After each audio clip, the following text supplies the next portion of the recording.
good morning. Welcome to Trade Live IG on Bank Holiday Weekend Friday.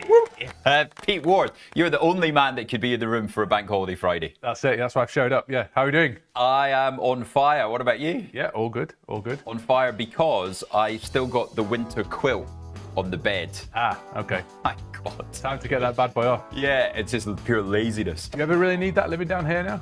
Now you're not in the cold, grim north. Grim. Coming from a Yorkshire man. What? County man pan.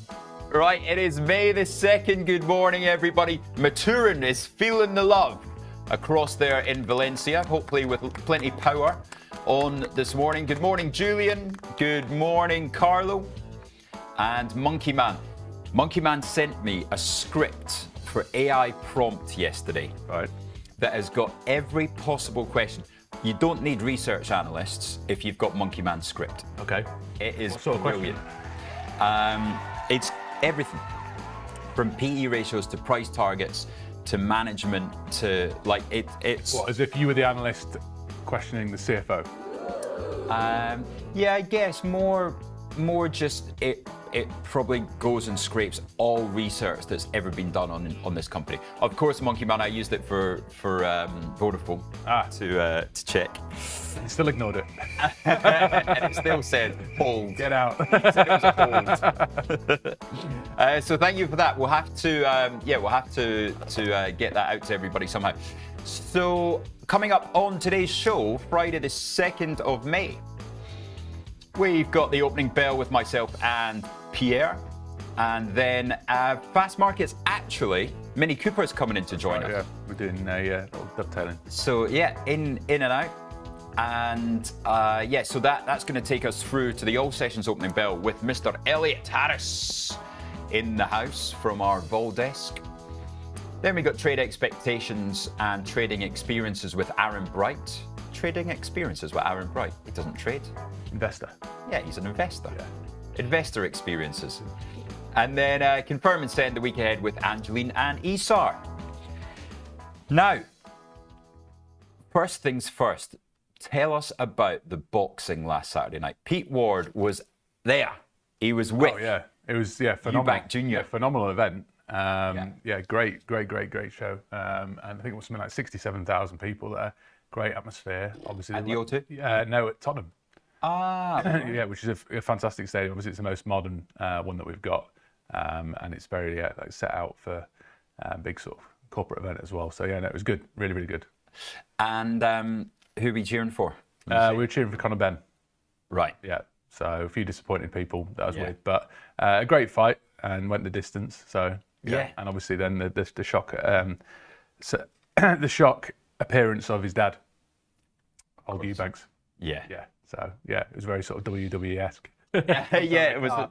There was certainly a lot of action going on beforehand. But I don't know. I'm assuming it was on pay-per-view, but somebody was streaming it on TikTok from their own television. Okay, nice. And if there was over 500 people in the room, they get a warning from TikTok. Right. So every time it was, nobody was liking the live, nobody was doing anything. Yeah. And every time it got 500, this poor woman had to come off and then go back on again. Right. What service she was providing. Yeah, exactly. Yeah. She spent most of her time doing admin rather than just enjoying the boxing. But crazy. Fair play. Probably now in handcuffs. Right, let's go into overnight action because we've got some tech to cover.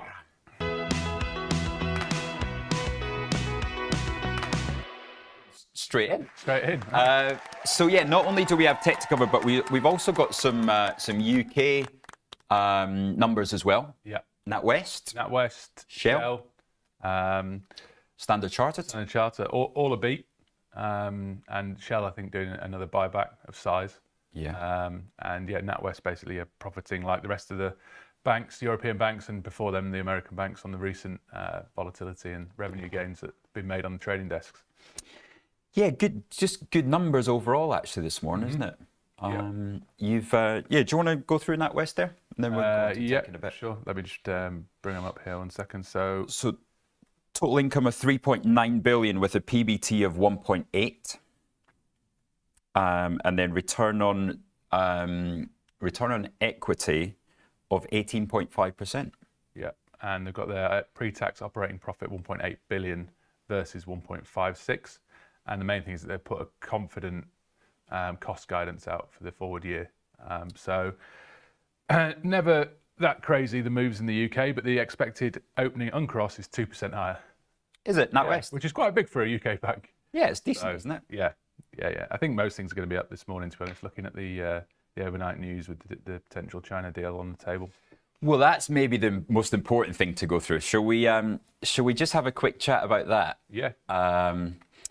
And so, yeah. I mean, they basically said that they were evaluating the possibility of a trade deal with the US.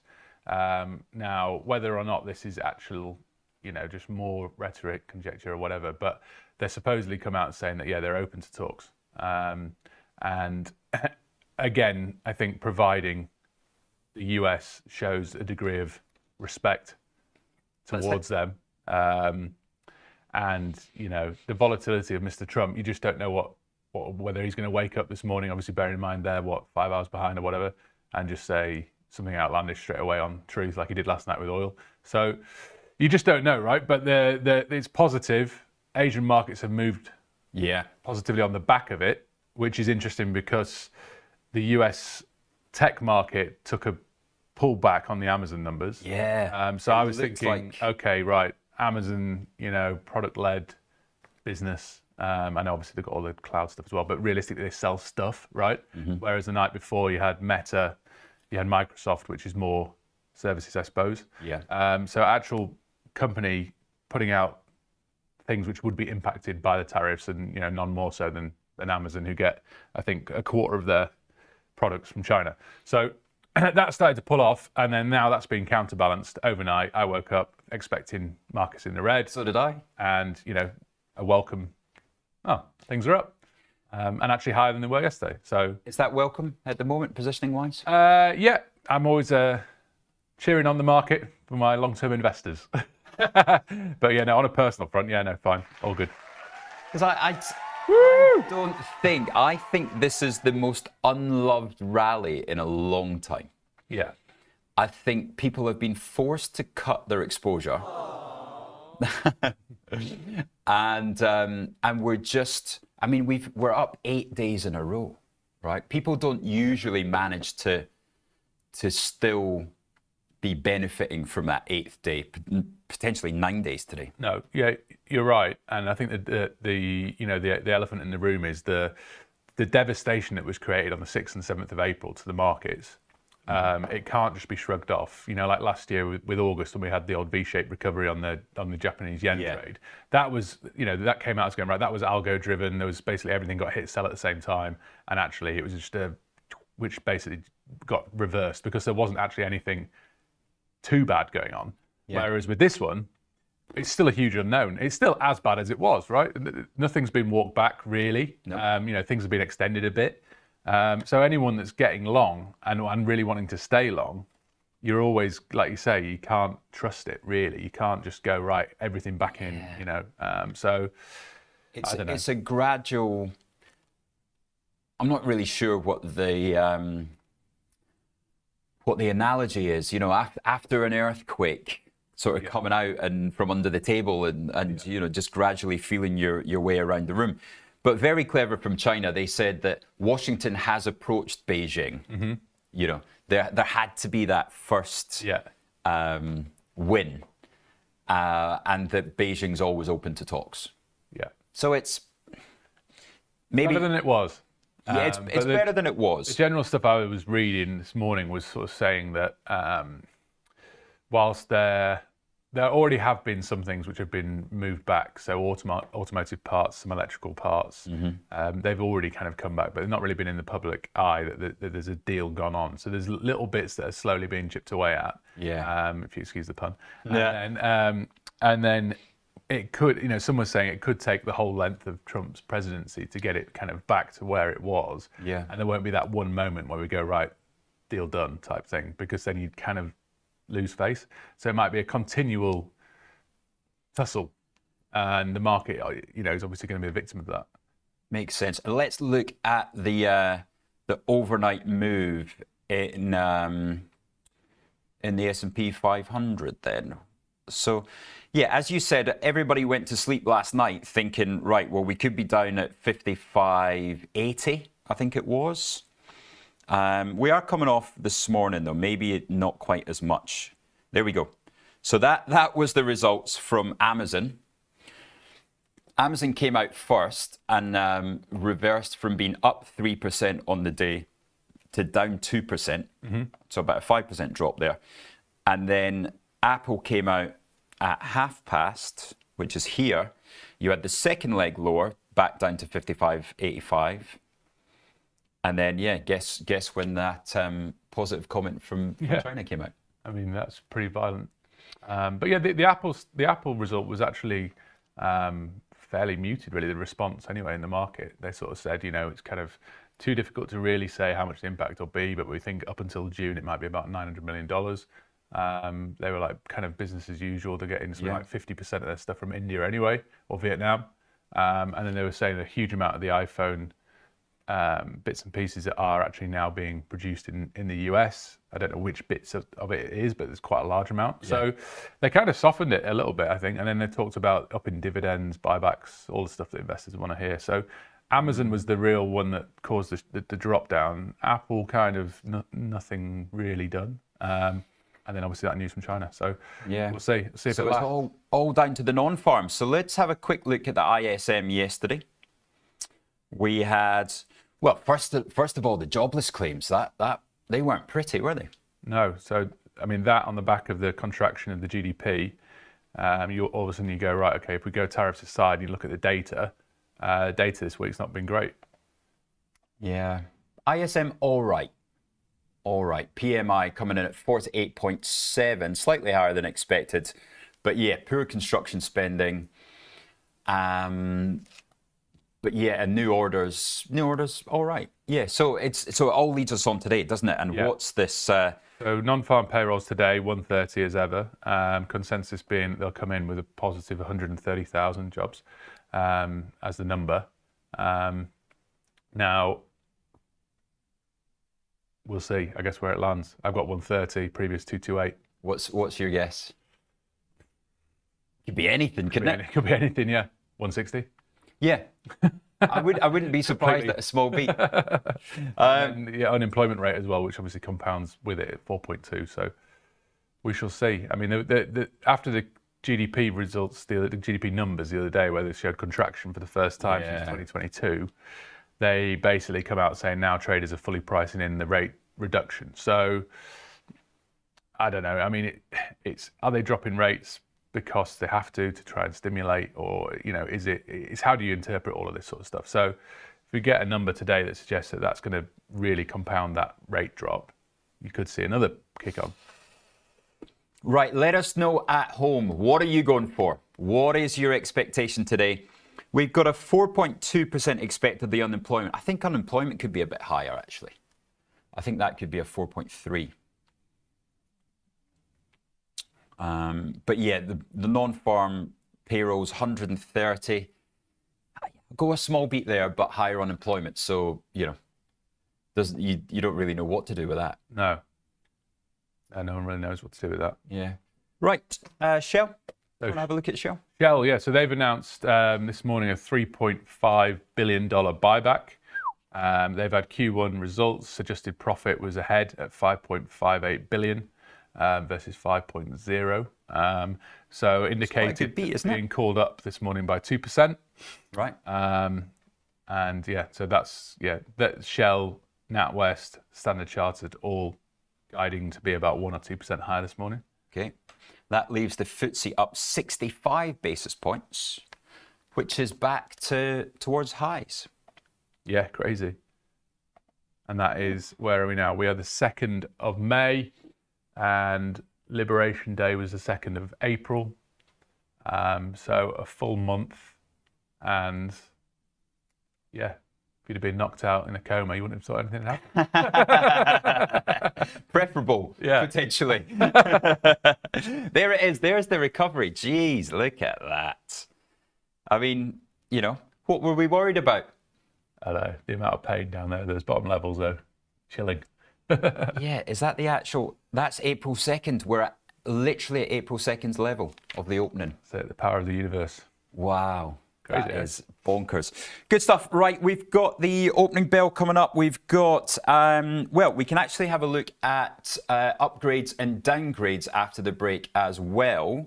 And then we'll get back to Pete Ward ringing the London Stock Exchange open at 8 a.m.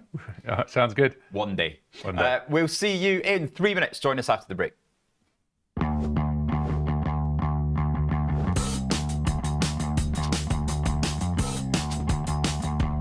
Bring me the next shiny new thing. Bring me the next shiny new thing. Bring me the next shiny new thing. Bring me the next.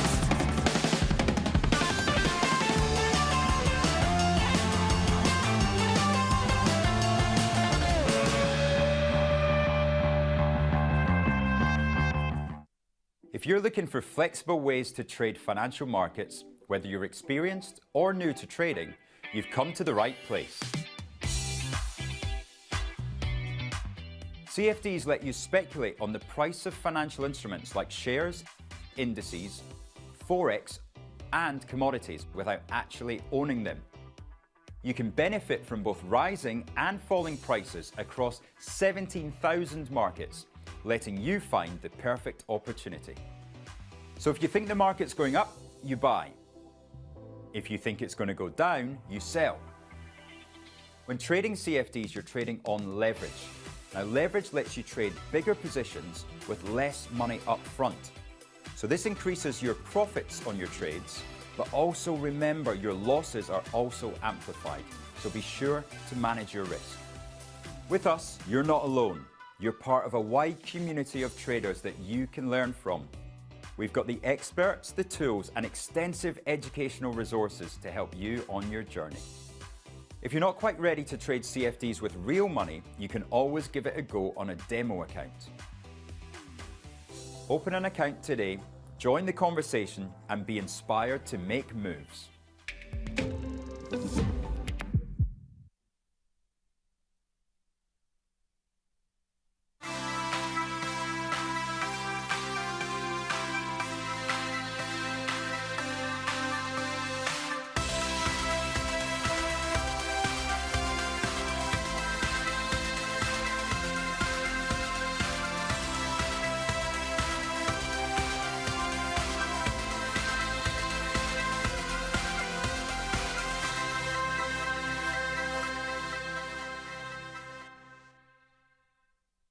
Watch Trade Live with IG weekdays from 7:30 a.m. on our brand new YouTube channel at Trade Live with IG.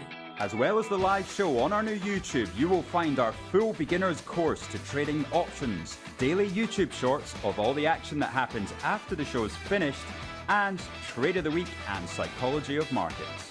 And don't forget to hit those like and subscribe buttons for more exclusive trading content.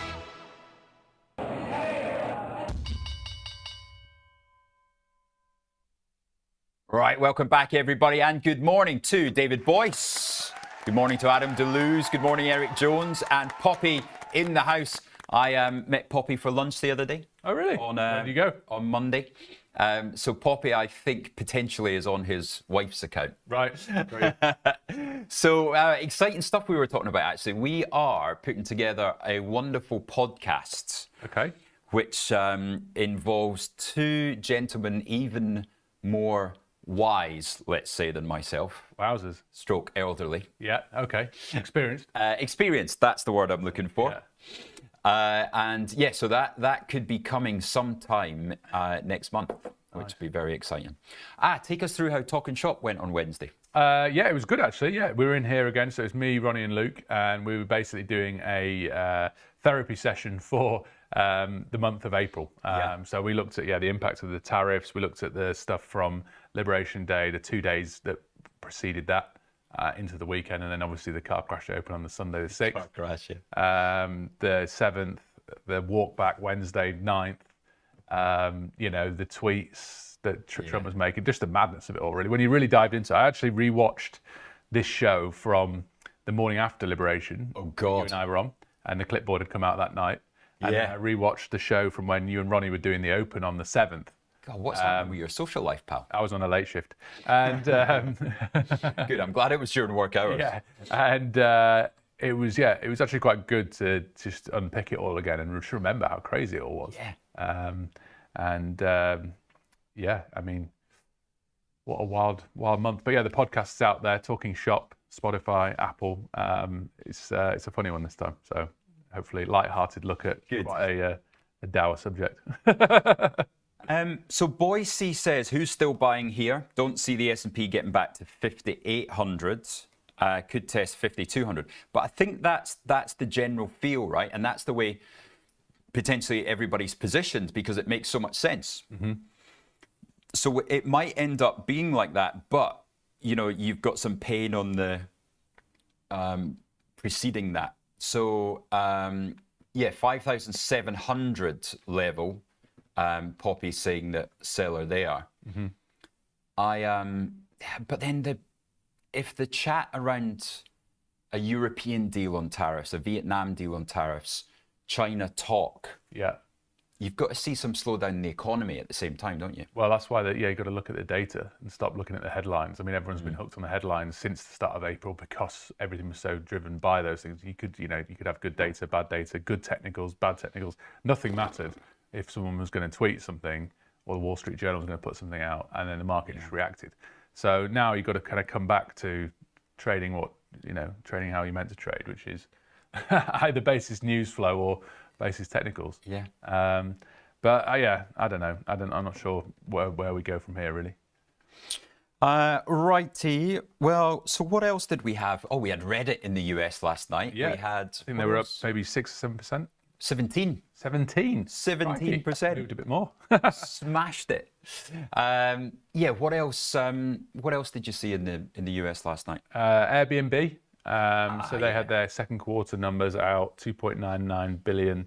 They'd estimated 3, so they come in just below, but they're back down at $116 now, and these were like 145, 150. It's a stock that I've watched quite a lot, and genuinely feel that as the world contracts in terms of their spending, consumer spending and such, do people gravitate towards Airbnb instead of hotels? And my view has always been, it's a good one. But the numbers are the numbers, so a bit of a miss. What's your experience of Airbnb? Just for I guess like group holidays, rentals. Never actually done anything with my own house. Right. My brother does his though. He's got like a secondary annex, and they do that on there, and it's nice. It's a pretty good little extra. Yeah, nice little earner. Yeah. I think you're like $7,000 tax free. Something like that. Yeah. Before you start declaring. Indeed. Right, let's take a look at the futures there up on the screen, Pete. What are we seeing this morning there? So we've got the S&P showing up 0.5%, 56.30, 56.31. So I think, when we cast our minds back, that was about 57-ish about a month ago. So we're almost back to where we were. Got the tech 198.32, FTSE's up 0.6, 85.50. Wow, the DAX 227. Not long ago that was 201 something or 206 something or even below 20. What do we have to get to for all-time highs there? I want to say 234.50. Was that a guess or is that? It's a complete guess, yeah. But basis, years of experience. Years and years. Have a little zoom in there. Do you know what? Come on, son. Right, so we're a bit too zoomed in. There we go. There we go. 234.60. Not bad. And that might just be me on the wrong bit. Yeah, there we go. I'll let you off Take within that. 10 points Yeah. on the DAX. Happy days. Yeah, I mean, look at that. It's crazy. What else did we have? Let's have a look. Pearson. I noticed it must have been Andrew McKelvey talking about Pearson, was it? Q1 sales up 1%, anticipated pickup in H2, backs the full year guidance ahead. Estimated to be called up, I think, 1% on the open. Right. Wizz Air, I know you like your airliners. I do. They are soaring back up at strong April, reflecting favourable timing of Easter. which was obviously towards the back end, so warmer weather, better climbs, etc. Returned to growth with seat capacity up 11% year on year. Okay. Right, we got Moonpig. Moonpig are commencing a 30 million share buyback. That's just for producer Fred. Yeah. Was he a big fan of Moonpig? Yeah, they would bring up Moonpig quite a lot. Really? They do a lot of events days now. I think they bought Red Letter Day. Ah, right. So it's all one part of the same thing. If you go on there now, actually, it's a lot more robust than it once was in terms of what you can actually buy, the add-ons. Yeah, because the add-ons are interlinked with like Interflora and all that and sort of stuff. But then you can also see the experience stuff. And yeah, pretty good. I genuinely thought during COVID that was gonna replace the high street card shops, but they come roaring back. Right, let's quick look then. Pearson up 1%, NatWest up 2%, as you've said. Standard Chartered up 1 to 2. It's pretty much of a notchness. I tell you what, let's take another 1 minute break, and I'll get you some upgrades, downgrades, and some comment on NatWest from our partners across at Numis. Let me just go through that, and we'll be back in one for the opening bell. Tasty Live's godfather of options, Tom Sosnoff, is grabbing his passport and taking this show international. He'll be joined by IG's Rich McDonald in London and Milan, along with special guests at each stop for an evening of live trading. It's fun, challenging and moves as fast as the market. Doors open at 5, with trading starting at 6. Come early and have a pint or glass of vino with the boys. It's totally free, but space is limited. Register at tastylive.com/events. Options just got molto interessante. Watch Trade Live with IG weekdays from 7:30 a.m. on our brand new YouTube channel at Trade Live with IG. As well as the live show on our new YouTube, you will find our full beginner's course to trading options, daily YouTube shorts of all the action that happens after the show's finished, and Trade of the Week and Psychology of Markets. And don't forget to hit those like and subscribe buttons for more exclusive trading content.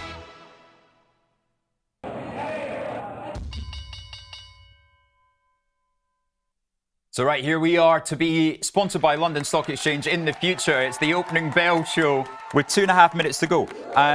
Right, Pete, do you want to go through upgrades, downgrades, and then I'll do this NatWest? So you've got SML International raised to a buy, HSBC with the price target of €560. We've got Spirax raised to a buy with Peel Hunt, price target of 7,500 pence. Watch of Switzerland, cut to a sector performer RBC, no price target there. And Global Data rated a new buy at SureCap with a price target of 225. Okay. I did see an LVMH downgrade earlier as well. Yeah. Not sure by whom. And big job cuts at Moët Hennessy. Oh, really? Yeah. Big. Let's. I think up to 10% of Moët Hennessy. Oh yeah, here we go. Yeah, sorry. Yeah, will reduce its workforce to 2019 levels. Right. Whatever they were. Okay, so NatWest guidance is increased. Now expect ROTE at the upper end of the guidance range. Income at the upper end, 15.2 to 15.7 range. All else unchanged. Confidence on revenues is coming from the good deposit trends and strong markets income. So that's NatWest. Then we've got Pearson. Numis thoughts on Pearson is figures are in line with forecast. Risk reward looks balanced as Pearson is premium rated while still in a new early stages of a new strategic plan. Interesting one this morning I saw was Harrods. Oh yeah. Yeah, you've seen all the stuff that's been going on with Marks and Spencer's with their hacking and their card payments and their empty shelves and all these problems that they've been having. Apparently now Harrods is the latest victim of this as a UK retailer hit by these hackers. Did they manage to fend it off though? Don't know. It says here that they are battling against hacking attacks. Yeah, I think they managed to go against it. Where will you get your groceries? Yeah, exactly. What's Mrs. Ward going to do? Right, grab your bell there then, Pete Ward. Here we go. There we go. Oh, that's an attack. You bet. Jeez. Anybody else's ears hurting after that? I'm in the gym. Right, so we do need a new bell now. That's it. I've broken that one. Right, get that screen up. Go on then, Dom. We got Dom and Cam in the look at gallery that. today. Lovely blue. Whoa, and it's a quick opening as well. Yep, no extensions there. All good. So NatWest up 3. HSBC benefiting as well, up 1.5. Yeah, BP coming out the doldrums on that oil move yesterday, I guess. 353, still a long way off your put strike, but That's interesting because that is where they opened after numbers. So they've done nothing this week. Oil slightly higher this morning. We'll take a look at that in a minute. yeah. And then what else have we got there of interest? Wizz Air haven't really moved. Have they? Let me just see if they're actually open. One sec. Oh, Antofagasta, 4%. That's right. We had that bounce in copper that Maturin mentioned in the chat there. Could be good for a long trade up to 10,000, he wonders. Glencore benefiting as well, 3.4%. NatWest up 3.5%. Yeah, let's have a look at the And Shell up 2.7%. Pearson as well. We've got those down 2% actually, 1150 at 1153. So that is the ugly one of the set of numbers today. Everything else up 2%. Yeah. And Pearson down 2%. Yeah, so Pearson currently at the bottom of the 100. We've got NatWest at the top, Antofagasta, Anglos, Glencore, Fresnillo, Standard Chartered, Barclays and BP all in the sort of top 10. And yeah, towards the bottom end, you've got some defensive, Severn Trent, United Utilities, NatGrid, and our old friends at the London Stock Exchange. But nothing really on the downside, is there? Just a little bit of algos there, but mainly there's Watches of Switzerland down small.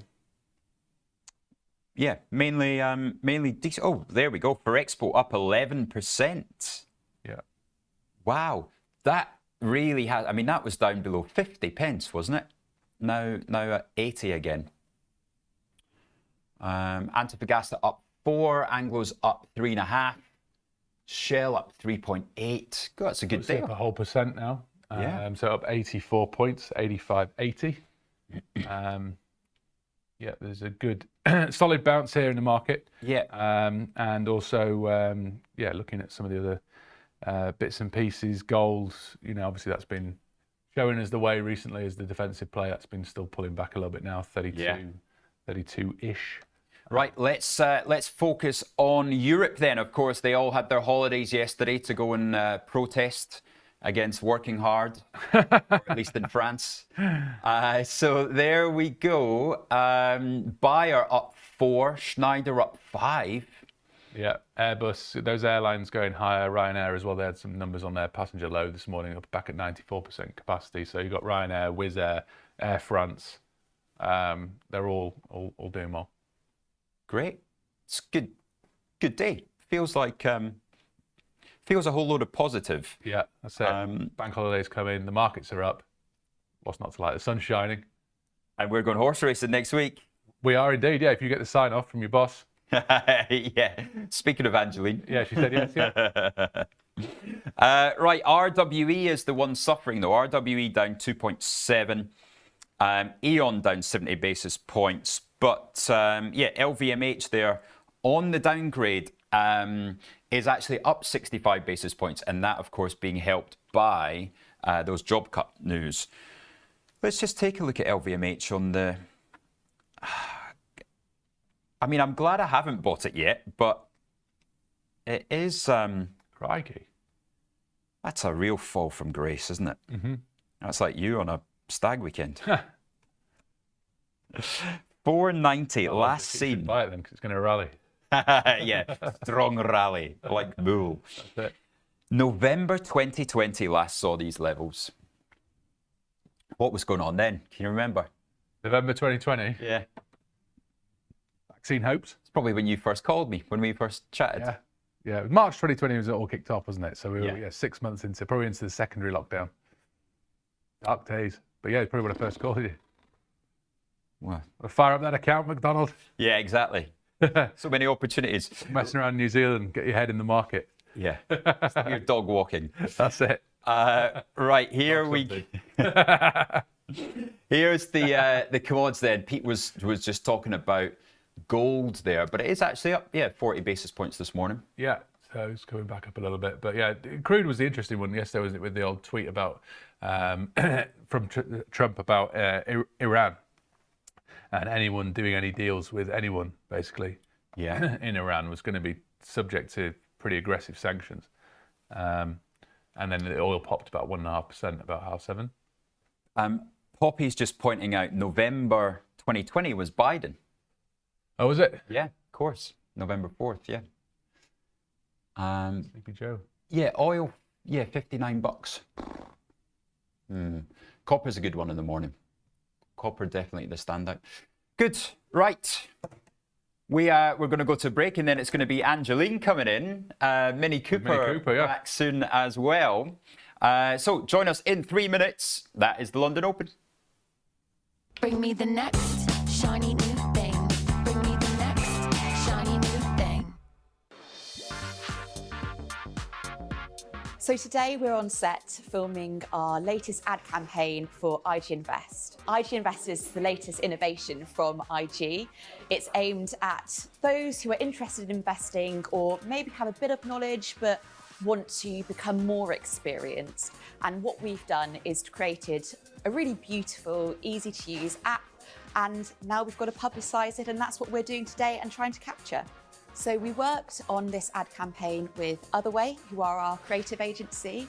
And what we really wanted to do is think about breaking down the barriers to investing. And so we wanted to think of an idea that was playful, fun, but also inspired empowerment. So essentially, look, a lot of financial advertising can be quite dry, a little bit kind of wallpapery, and I think the idea was just to create something that was really eye-catching and kind of use that distinctive IG red, but put it in this really interesting metaphorical space where investors felt really kind of calm and kind of very effortless in what they were doing. So my work is colorful, it's poppy, it's quite surreal, and I think this is one of the projects that is a perfect match. It's really nice to have a company that's very brave in their approach, and I think as a creative, as a potential target audience of the whole thing, I think it's going to work very well. There were too many people to name who've worked on this project. You know, at IG, it's really important that we move at pace whilst delivering really high quality work. So we've had to have the best brains in the business on this one, and we really hope that you like the result.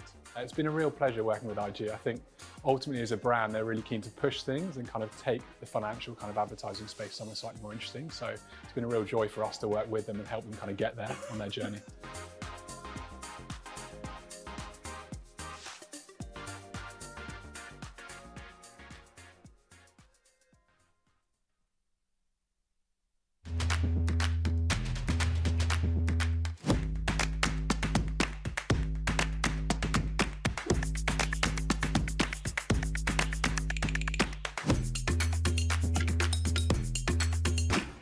Tasty Live's godfather of options, Tom Sosnoff, is grabbing his passport and taking this show international.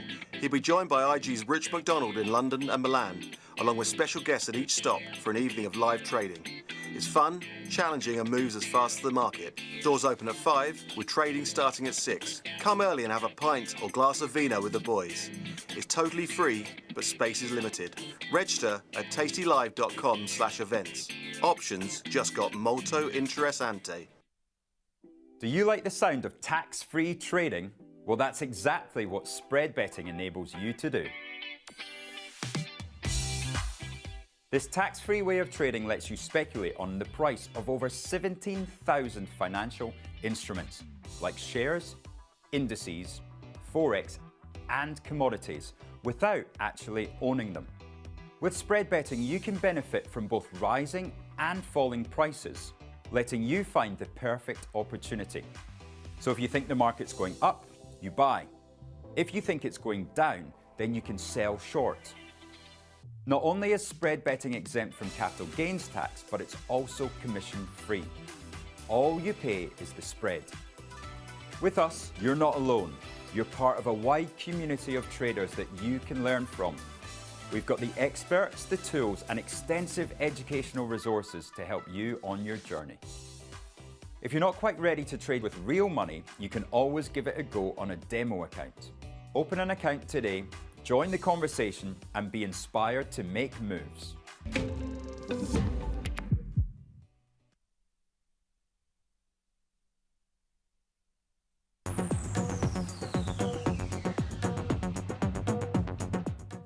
Hey, welcome to Fast Markets with myself and Luke Cooper here. Mini Cooper, how are you? I'm very well, thank you. What about yourself?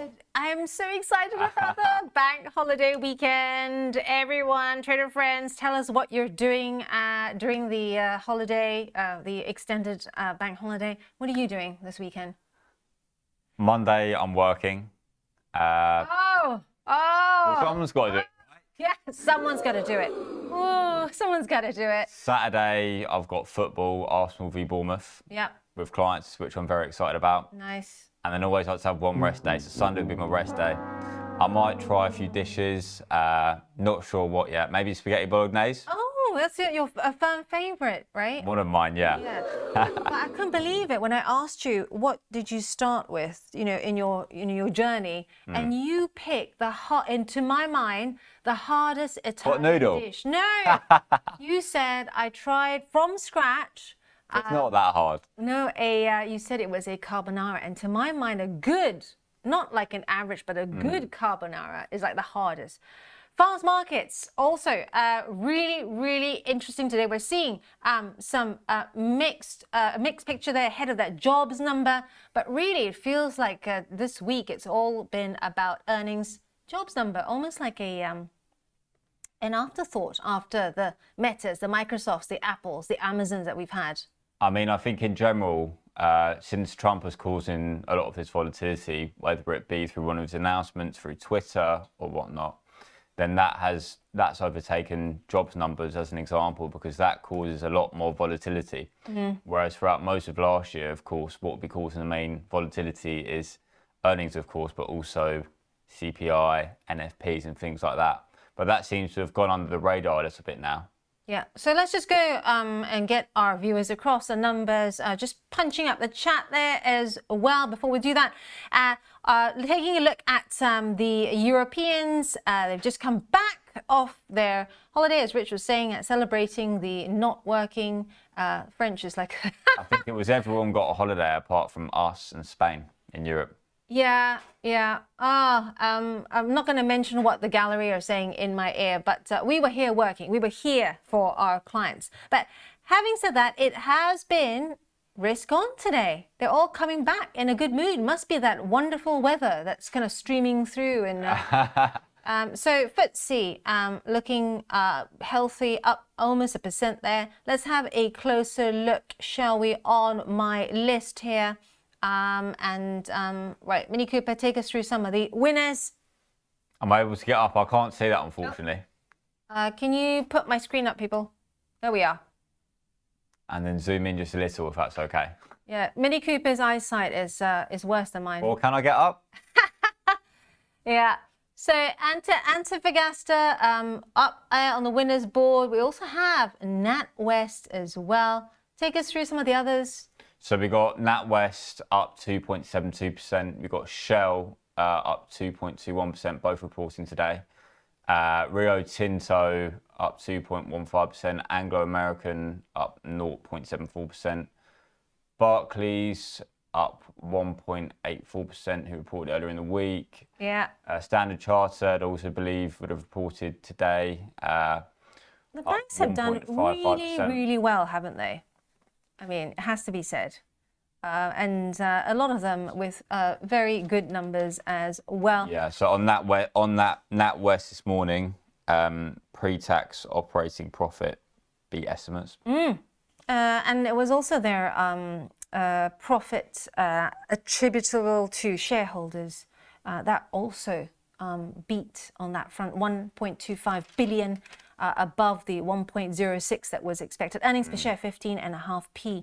That also beat the street. So very good numbers. On NatWest, this will be the final earnings report before NatWest is going fully private.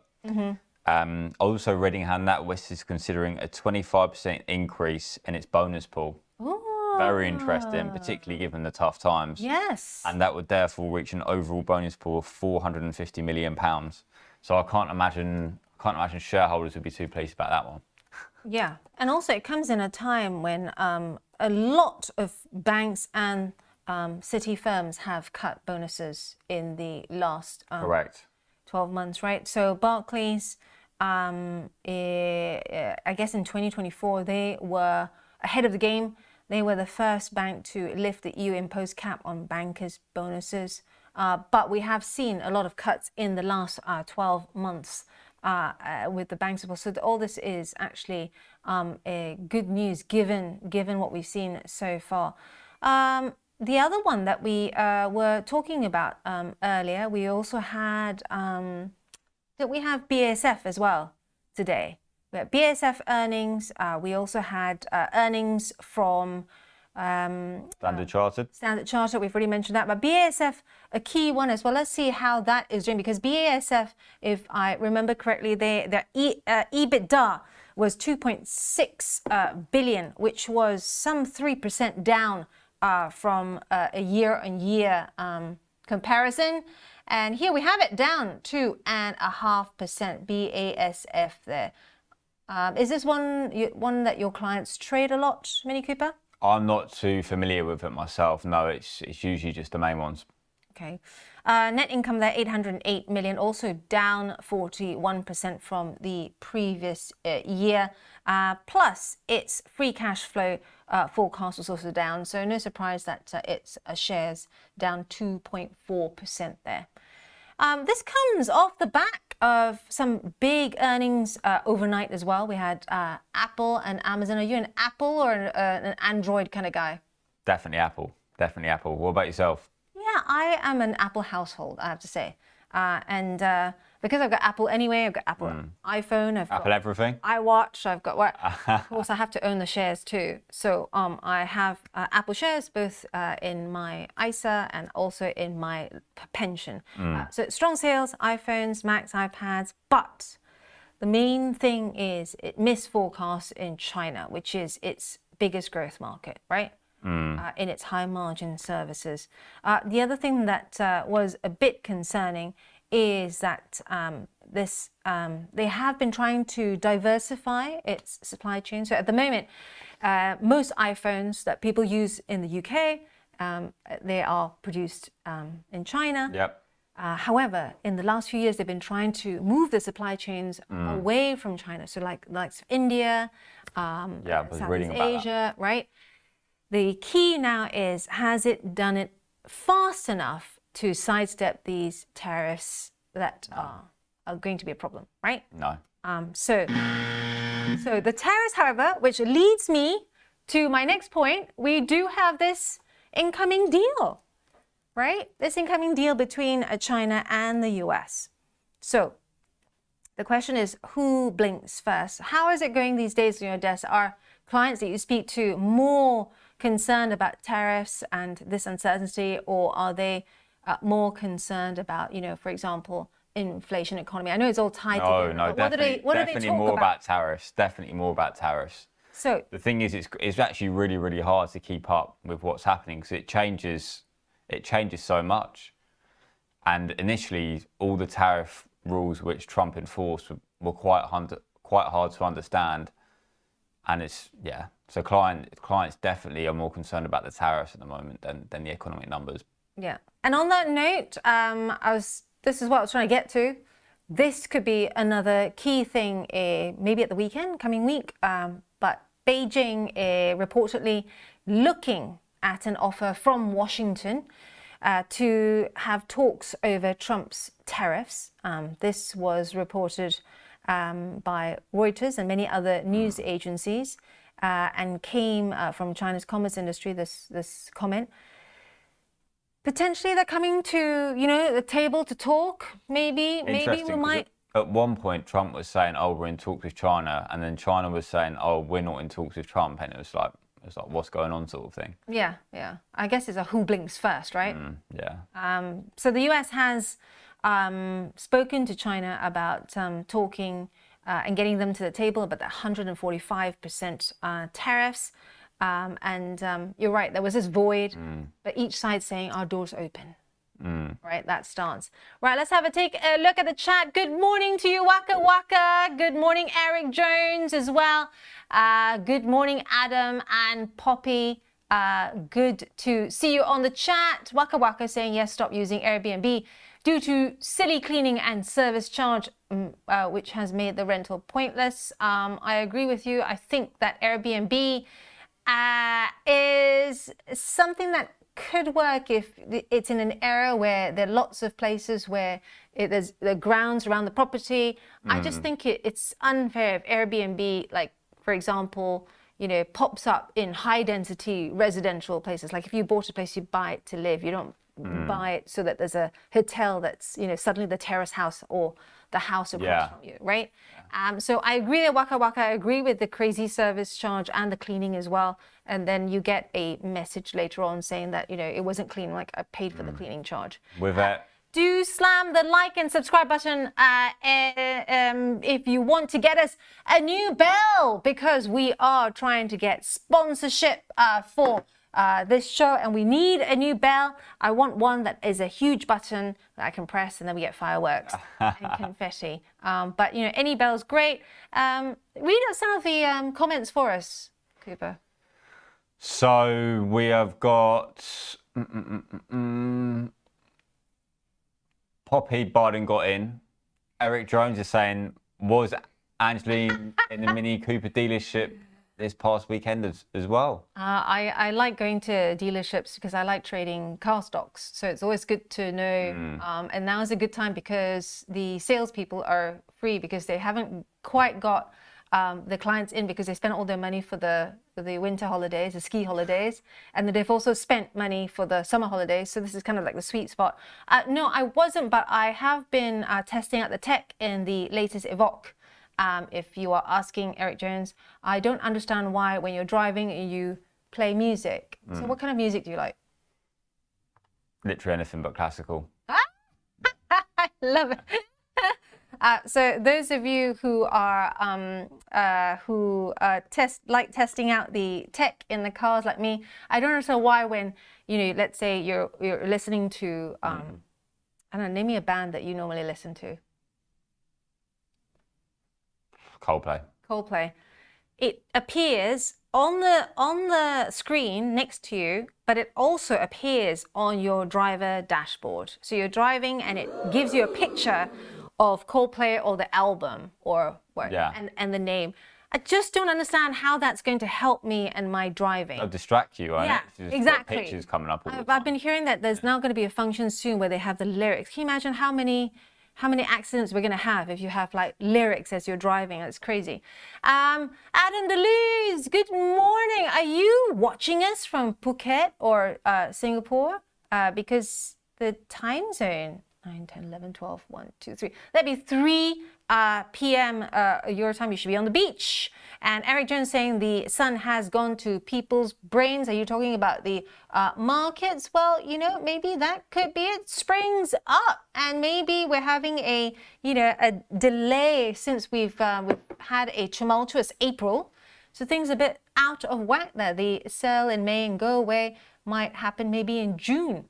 And also, Andrew McKilvey. And what's happening with gold? Well, before I get to gold, copper is a really interesting one. You heard me say earlier on in the week, do your clients like copper? Quite a few of our clients trade copper, yeah. Yeah, so you heard me saying earlier in the week that I think copper could be about to have a change in trend. And here we are seeing the early signs of a double test there. Technicians like to see confirmation if you see a double test and we break out of that level. Can you see it starting to turn here? And I did mention earlier this week that yes, copper has been going lower. However, we are seeing signs on the supply side that there is a supply crunch coming up. If you look at the data out of Shanghai and also warehousing data. Let's take a look at gold now. How about gold? Gold, I know, is well bid amongst our clients at the moment. We'll talk about oil in a second. Here we are looking at gold still on that upward trend. Let's look to the daily chart here.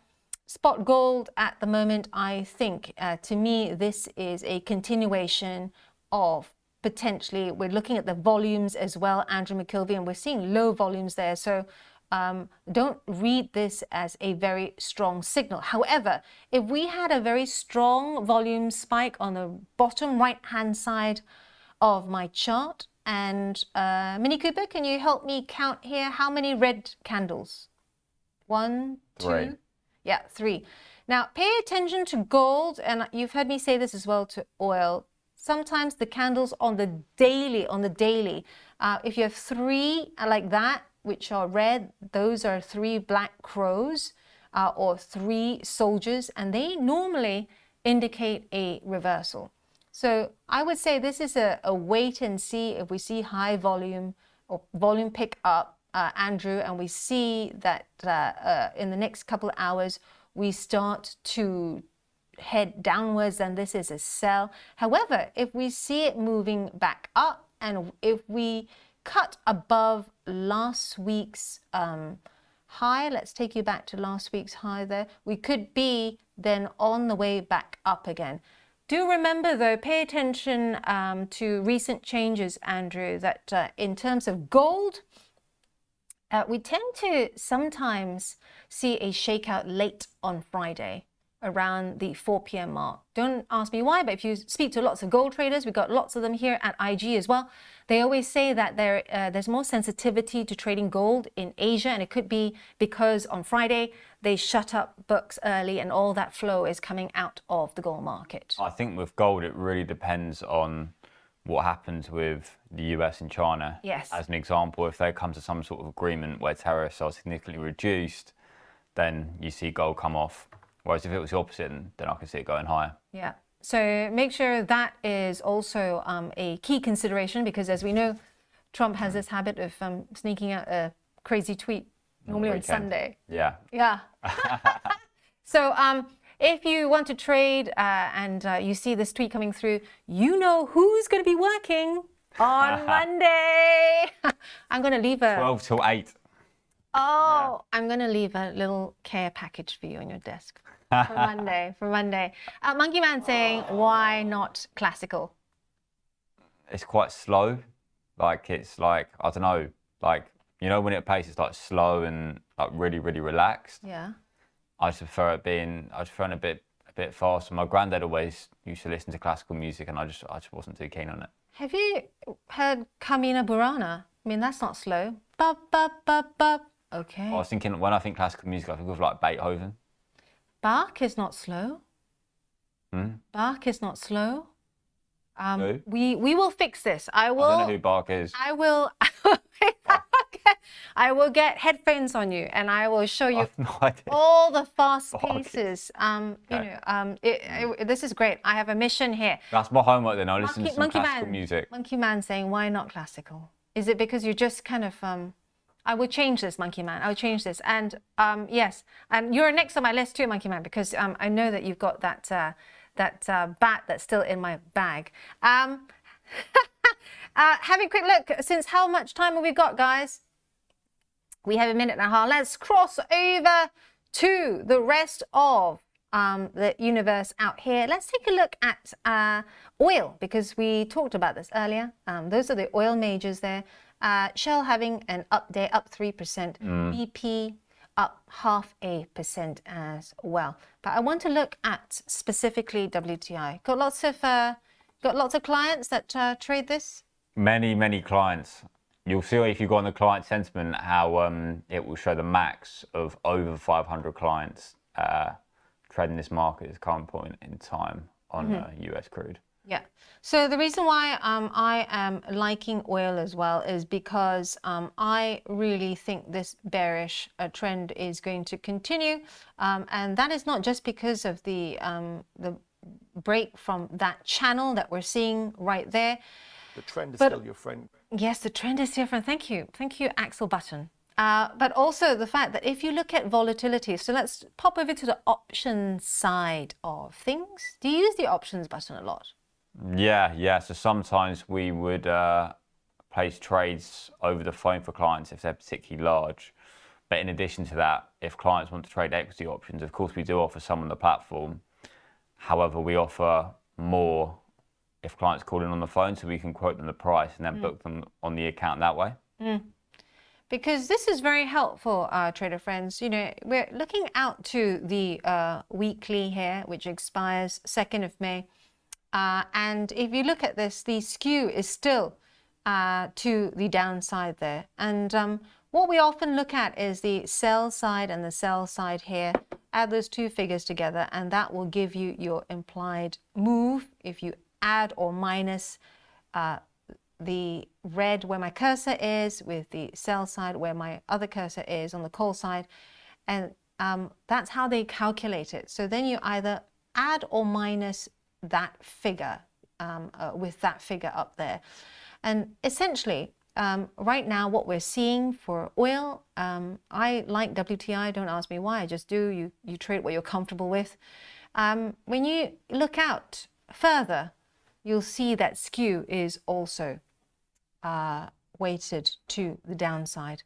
So that is the other reason why I am looking at this. And until, as Minnie Cooper also pointed out, you have to keep your antenna always on in a Trump administration for any sort of last minute, sudden, right?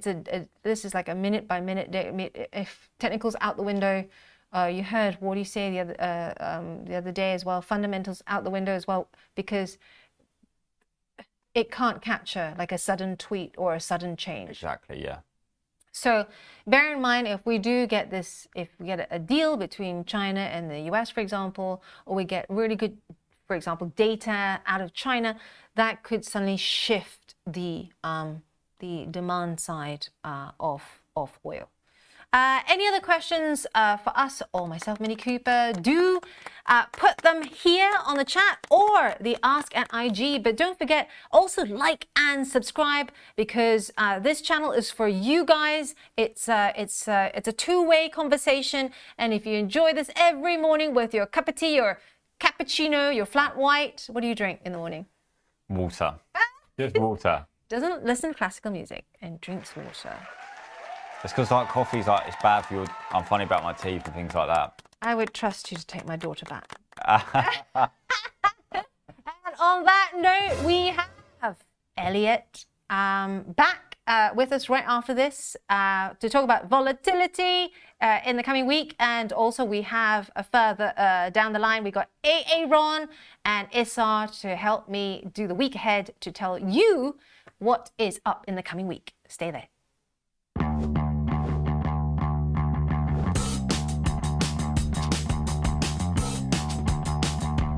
Bring me the next shiny new thing. Bring me the next shiny new thing. Bring me the next shiny new thing. Bring me the next.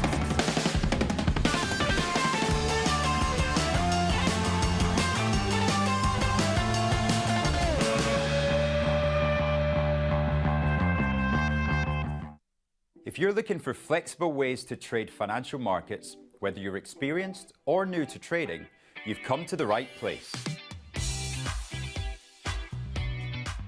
CFDs let you speculate on the price of financial instruments like shares, indices, forex, and commodities without actually owning them. You can benefit from both rising and falling prices across 17,000 markets, letting you find the perfect opportunity.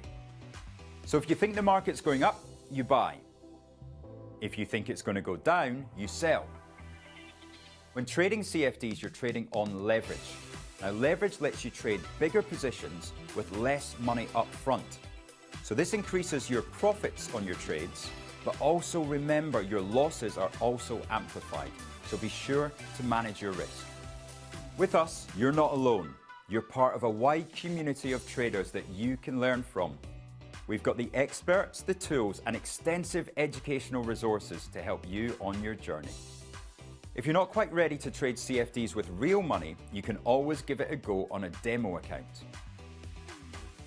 Open an account today, join the conversation, and be inspired to make moves.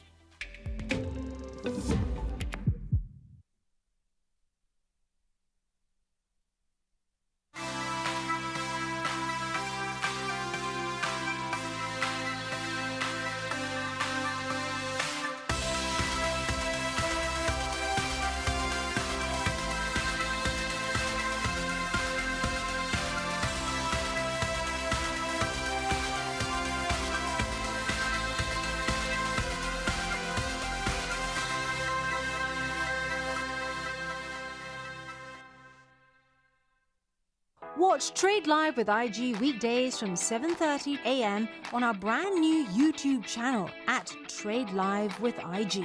As well as the live show on our new YouTube, you will find our full beginner's course to trading options, daily YouTube shorts of all the action that happens after the show's finished, and Trade of the Week and Psychology of Markets. And don't forget to hit those like and subscribe buttons for more exclusive trading content. Welcome to the exciting world of options trading. If you're looking to add a new dimension to your trading strategy, you're in the right place.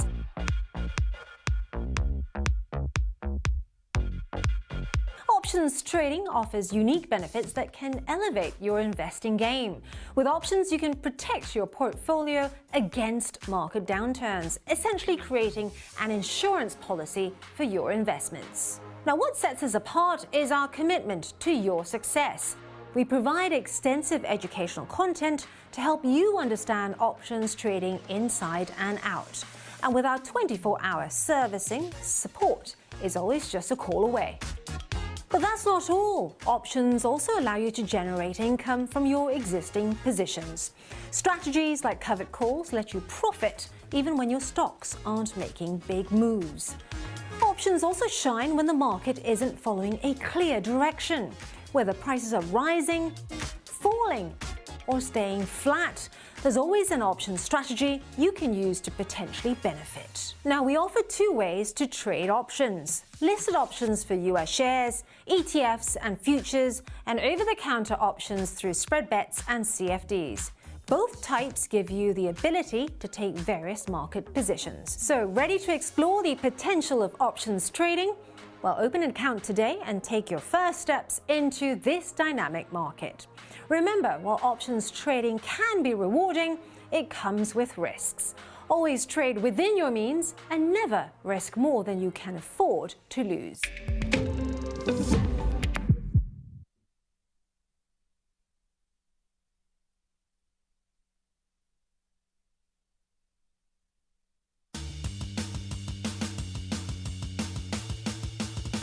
It's been a really scary week. We're going to come to that a bit later. But for all the viewers, run us through, what is a bond and what's the difference between a bond and equity, for example? Yeah, I mean, there's two main types of bonds. There's government bonds and there's corporate bonds. Essentially, what a bond is, it's a company issuing a bond to raise capital, right, for finance, expansion, investment, etc. The benefit to the company is that it doesn't have to give away its equity in the company. It's a borrowing. For investors, effectively, what they're doing is lending money to that company for a rate of return over a specified period of number of years. Government bonds, on the other side, are effectively the government doing exactly the same thing, but raising financing effectively to fund its spending. I would say that historically, over the last kind of 10 to 15 years, the corporate bond market has actually been mainly driven and accessible by institutions. And that's typically been, the case because the minimum trade sizes or denominations are 100,000 plus. And so typically retail investors have kind of been excluded from the wider bond market. Got you. Why is the bond market considered so important? Right. So just a little bit of background. From about 2010 to 2020, government bond yields actually came down significantly, from around 4.5% down to, next to nothing effectively. Yeah. So most people didn't really focus on government bonds, and even corporate bonds had, relatively lower yields than they do now. And, since the pandemic, there's obviously been an increase in borrowing by governments. There's been inflation. Yeah. Both of these twin factors have effectively caused bond prices to fall. A higher rate of inflation effectively feeds through into central banks' decisions of interest rates. So most central banks follow kind of an inflation targeting regime. So they, the typical target in the UK was 2%.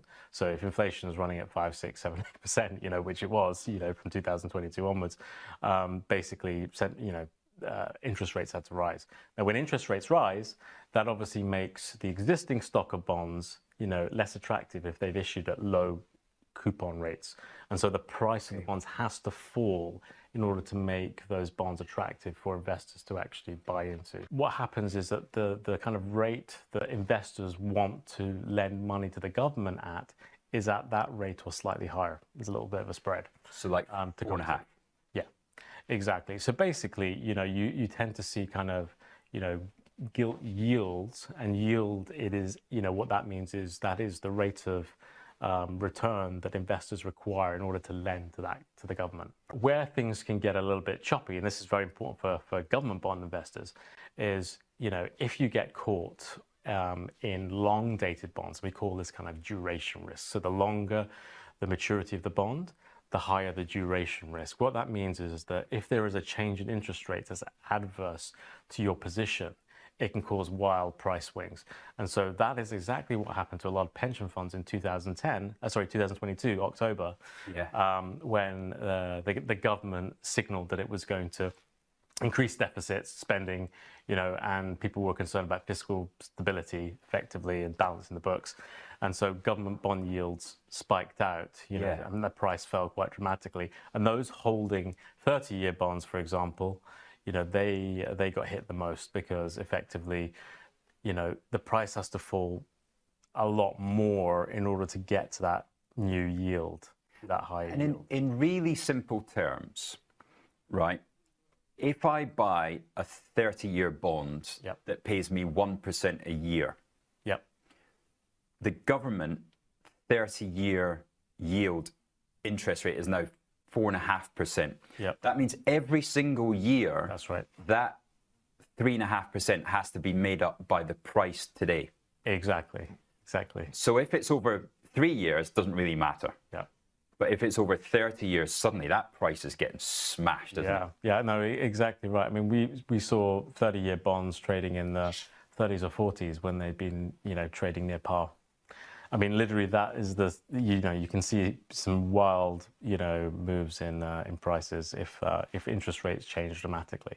So this is what's actually happened since 2022 in most developed countries, and we're now at a kind of a level where, obviously yields around 4.5%, and they're, and everyone's, trying to work out they're going to go up, because normally what happens, as we will come on to, when people view that there's going to be an economic slowdown, typically a lot of institutional investors view the 10-year rates of some of the developed countries like the US, the 10-year treasuries, as a kind of a safe haven, a more liquid, risk-free kind of asset that they would go into. But I think, with everything that's going on today, there's a little bit of a concern are things still stable, risk-free? What is happening to the structure of the US economy? Where is debt going? Where are budget deficits going? Are they going to be reined in? There's a lot of geopolitical issues. There's the tariff policy which is going on. So a lot of uncertainty for investors. And so, And people are starting to talk about a sovereign debt crisis in the US. So what's actually happening there, and what started to happen with bond yields and bond prices last week? Yeah, so if I step back just to give a bit of context about what's been happening in the US, since about 2000, the national debt in the US has grown from about 5.7 trillion to what it is now today is around 36.5, 37 trillion. Since 2000? Since 2000, yeah. So over a 25-year period, basically, the national debt in the US has skyrocketed. And that has been predominantly as a result of military security and war spending, So basically there's a lot more kind of heightened scrutiny over whether the US's capital structure or its debt load, is sustainable in the long run.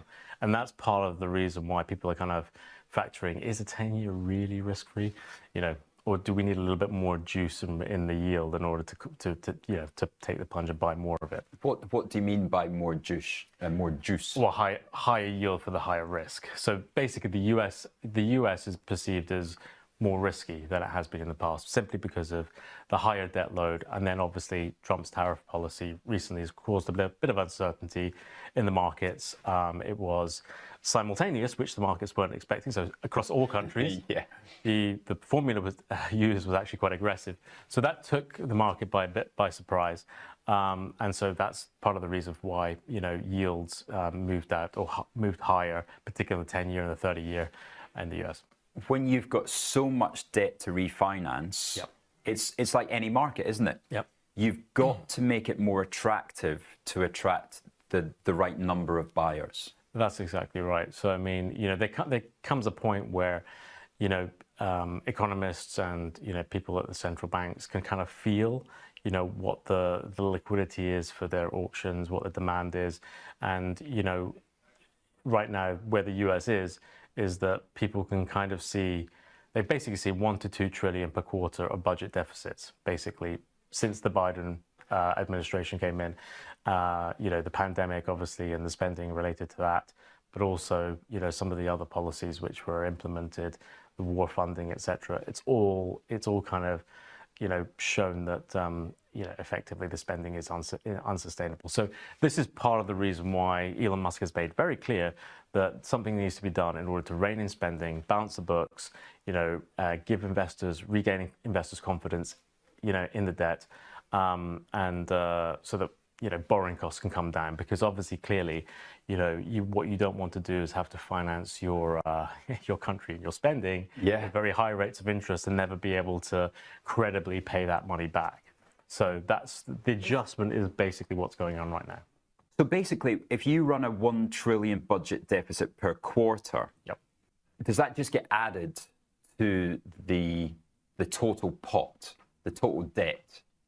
Yeah. So, well, I mean, the interesting thing is that yes, it does, right? So basically, like if you have a gap between what you're spending and what you're getting in terms of tax revenue, right? That's a loss effectively that every year that's added to your and you're funding that through the issuance of debt, right, and money printing, which is at the same time. So basically, your national debt is increasing exactly by that budget deficit every quarter. And if that gets to a point where investors start to think, hang on, this is not sustainable, and there's actually a risk that I might not get paid back on, what I thought was a risk-free asset, and suddenly they're thinking, okay, well, 4% isn't that attractive anymore. I need 4.5%. But it can also get into a runaway perspective where, it can get a lot higher. The US is going through a structural adjustment. It's trying to, get its debt down to sensible levels. It's trying to find ways in order to reduce the debt. The effect of tariffs, isn't just on the countries where you're implementing the tariff on their goods. It's also for US corporates. So if I give you an example, Nike, for example, buys a lot of its shoes from China. Let's say it costs $10 a shoe, right? They then sell it up, mark it up, sell it $100. If there is 100% tariff on that shoe that costs them $10, that's been made in China, they have to make a decision because they're paying that $10 to the US government when they import. They have to decide, are we going to push up prices, to compensate for that extra cost risk, or we're going to take the hit? And in reality, what's going to happen in a slowing market is that it is actually probably, in my view, it's going to be the corporates which take the hit. So what you're going to see is all the sectors which rely on China for cheap, components. The corporates will have to make a decision as to how much their profit they're going to have to sacrifice. So the recent move by Trump to exempt the electronic semiconductors, computers, smartphones, those are important strategic sectors for the US economy because robotics and AI are obviously the future. That's where the competition between China and the US is going to be. So you mentioned at the start you got sovereign bonds and you got corporate bonds. Obviously, there's a difference in the issuer, but how is the market different? How does the corporate bond market trade? Yeah, so the corporate bond market is got a lot of diversity in it, right? So with government bonds, you're kind of focused on interest rates, and you're focused on duration risk. That's pretty much macro. And which government it is. Yeah, and which government it is. And for corporate bonds, you also have to take into account credit risk of the company. So corporate bonds tend to offer higher coupons, higher returns to attract investors into lending to them effectively and buying their bonds. And obviously a company can go bust, which is a lot harder for governments to go bust because they can obviously print money, they can increase taxation, so they have much more flexibility. People have a lot more faith in governments generally. Generally there's a lot more risk in corporate bonds, so you need a higher rate of return to do that. Now, this period of time, what's actually happened is, similar to government bonds, investment grade bonds, which is the lowest risk type of corporate bonds. So they're the high credit, highly rated, from a credit rating perspective, bonds. So investment grade corporate bonds tend to behave, more closer towards, how government bonds behave, when interest rates changes in the economy. Yeah. The high yield bond market, which is actually the most interesting part, which is where you can generate returns in the UK, at least currently, of between 8 and 12%. To 12%. Up to 12%, yeah. So a lot of bonds, high yield bonds, which tend to be kind of shorter to medium duration. So there's a lot issued at 5-year, some at 7 and then 10-year, but generally a lot shorter maturity or duration than investment grade or government bonds are issued at. But one of our most popular bonds on our market is the Ocado 10.5% bonds that were issued last year. Over the last year, that stock has dropped 21.3%, over 12 months. There's no dividends paid out by Ocado, but the bond has pretty much traded up or higher than par. This is the classic example. So you've got the stock, which has lost 21%, but the bonds have made you 10.5%. In the UK, it's interesting. If you actually go back through history, so over the last 25 years, if you actually look at the returns, the FTSE All-Shares generated 5.7% a year per annum. According to Barclays, on the investment grade side, it's 4.5% over the last 25 years. Right. The same period of time. High yield has generated 9% per annum. So it really is the secret asset class which generates consistent compounded returns over time. Excellent. Hopefully you'll come back at some point. Looking forward to it, Rich.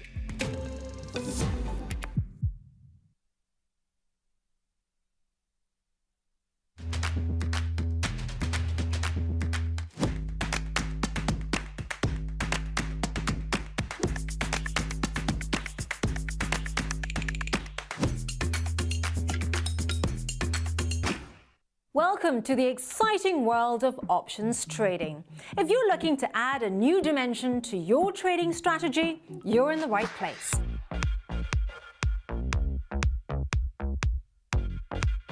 Options trading offers unique benefits that can elevate your investing game. With options, you can protect your portfolio against market downturns, essentially creating an insurance policy for your investments. Now, what sets us apart is our commitment to your success. We provide extensive educational content to help you understand options trading inside and out. And with our 24-hour servicing, support is always just a call away. But that's not all. Options also allow you to generate income from your existing positions. Strategies like covered calls let you profit even when your stocks aren't making big moves.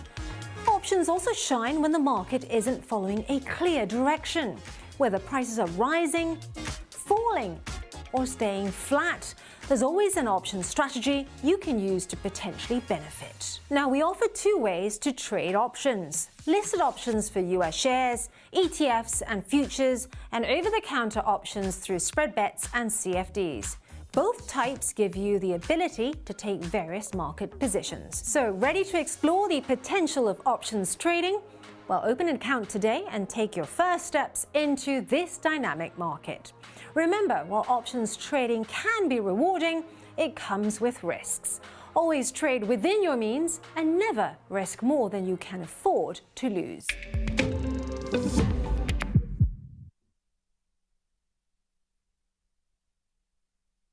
Bring me the next shiny new thing. Bring me the next shiny new thing. So today we're on set filming our latest ad campaign for IG Invest. IG Invest is the latest innovation from IG. It's aimed at those who are interested in investing or maybe have a bit of knowledge but want to become more experienced. And what we've done is created a really beautiful, easy to use app, and now we've got to publicise it, and that's what we're doing today and trying to capture. So we worked on this ad campaign with Otherway, who are our creative agency. And what we really wanted to do is think about breaking down the barriers to investing. And so we wanted to think of an idea that was playful, fun, but also inspired empowerment. So essentially, look, a lot of financial advertising can be quite dry, a little bit kind of wallpapery. And I think the idea was just to create something that was really eye-catching and kind of use that distinctive IG red, but put it in this really interesting metaphorical space where investors felt really kind of calm and kind of very effortless in what they're doing. So my work is colorful, it's poppy, it's quite surreal.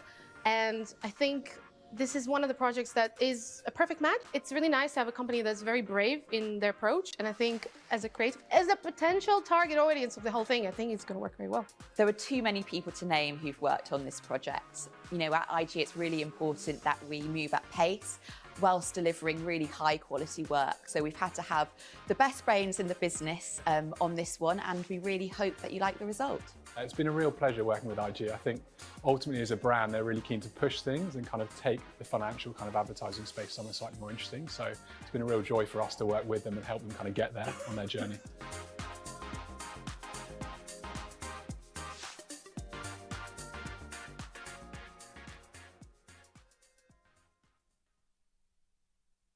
Tasty Live's godfather of options, Tom Sosnoff, is grabbing his passport and taking this show international. He'll be joined by IG's Rich McDonald in London and Milan, along with special guests at each stop for an evening of live trading. It's fun, challenging and moves as fast as the market. Doors open at 5, with trading starting at 6. Come early and have a pint or glass of vino with the boys.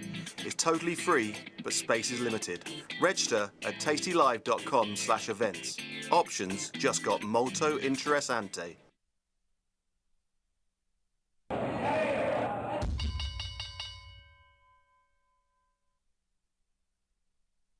Hey, welcome back to the show, trader friends. We got Elliot, as I promised, to talk about volatility in the coming week, and it is a massive week. Before that, we've even got non-farms as well, of course. How are you, Elliot? Morning, Ange, on a lovely sunny morning here in London today. I know, it's brilliant, isn't it? What is it, the warmest May in years? I've seen that headline somewhere. And I've just spoken You've seen it everywhere. Everywhere, even Europe. My friends from Europe messaging in saying that Brussels is normally rainy. I know that because I worked there before. But they're having the same weather as us. Yeah, I think today might be the last good day. So get out there and make the most of it.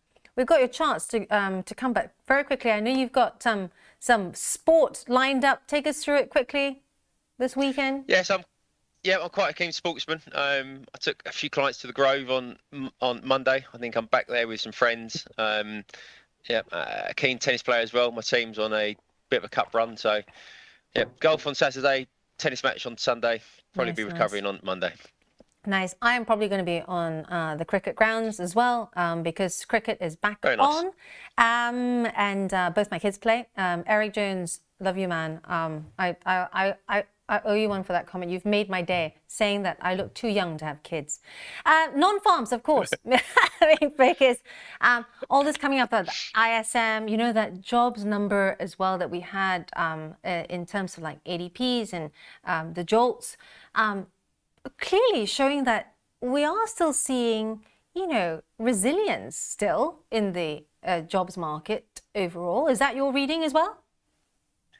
Yeah, the ISM wasn't quite as bad as what it was kind of feared, I guess. So certainly in the rate market, we've seen a little pause. The market's been quite bearish of late, so a little bit of a pause on that one. Yeah. Today, Let's bring up your chart. So this chart here, yeah, absolutely. So roughly 135 is the figure that I've heard bandied around the street at the moment. For me, the danger's on the downside. So you can see the lowest estimate there is 50,000. That would come as a big shock. Yeah. But certainly the tail seems to be more skewed towards the downside. So for me, I think that it's probably likely to be too early to see the true impact of any tariff. So I think next month, possibly even the number in June, will be probably more expected and carry more weight. But yeah, I wouldn't be surprised to see us come in slightly low under expectations today. Yeah. Loving the Bloomberg chart there, because I used to work at Bloomberg. Loving the black screen because that helps my astigmatism. But also, what is key is for those of us that watch and trade the space, that figure has been coming down. That expectation, that figure for the non-farm payrolls has been coming down as we get closer to it. Are we also likely to be at a crunch point because we're not actually seeing the effects of the tariffs feed through just yet?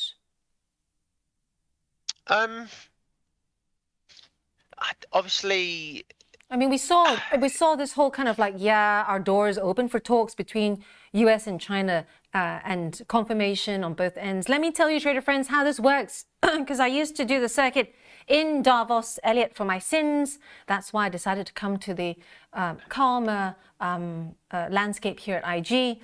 They go to a room, they have their people sat around them, their minders, and they go on a list and they go, yes, we're going to talk about this, we're going to talk about this, we're going to talk about this, and then they just look at each other and go, and let's talk about what we want to talk about, because we're not talking about the ones above. We're just saying that we've ticked them off. So essentially, we have no confirmation of any details of any deal yet, but just that they're going to talk, right? Yeah, it doesn't really carry much weight at the moment. Yeah. It's kind of like two school bullies in the playground that are like, right, no, with sticks. They can come and talk to me. Trump saying, okay, yeah, open to trade talks and everything, but does it really carry much weight? Who blinks first? I think for me, they're both very keen to save face. Yeah, no real story there at the moment. Exactly. That's my reading too. And if things go as they normally do, Elliot, it's probably we'll blink together on the count of 3, and we've already, pre-agreed something that's palatable to either side, right? Exactly. Yeah. Exactly. Yeah. So it's one to watch here. But in terms of who gets hurt first, if no one blinks, then people tend to forget that actually these tariffs, who's going to pay for it first? Who's going to feel it in the pocket first if it does take place? I don't think we'll get there, but if we actually did, it'd be pretty much U.S. consumers first and everyone else, obviously, because we know no surprises there. Tariffs equals higher inflation overall. And as I said when I was last on, the US have got to be careful because they're not quite the global dominator that they were the last time that we saw these tariffs, kind of back in the 80s. It's a fine line they're trading. Yeah. And speaking of which, EU and the US likely to have talks as well in the coming week. I think I read some reports saying, von der Leyen and team and US negotiators are getting ready and making sure they've got all their houses in order before they meet next week. What's your call on this? Yeah, I think that's probably more likely. I think we're more likely to see that first than any real development with China. I read an interview on the FT yesterday. Let's see if I can pronounce his surname. EU Trade Commissioner Savkovic. Yeah. I might have been horrendous there, but that's my stab. Saying that the EU was willing to buy an additional 50 billion euros worth of goods from the US in an effort to make a trade deal. However, what they won't accept is the 10% baseline that is obviously the number that's been levied at the moment. So there's more scope, I think, for some development there. At the moment, for me, I think that the US and China are still poles apart. Yes, they're both saying that, we're open to chats, but publicly, you aren't getting Trump who's going to initiate that. I'd be very surprised. Yeah. Some key comments coming from the chat right now, thick and fast. Eric Jones there confirming what we were talking about earlier. China government confirming talks with DC. Yes, of course. But as you heard Ellen and I say there, the devil is in the detail. Boston Frank chiming in saying 11 degrees Celsius in Boston right now. Oof, you need to come here.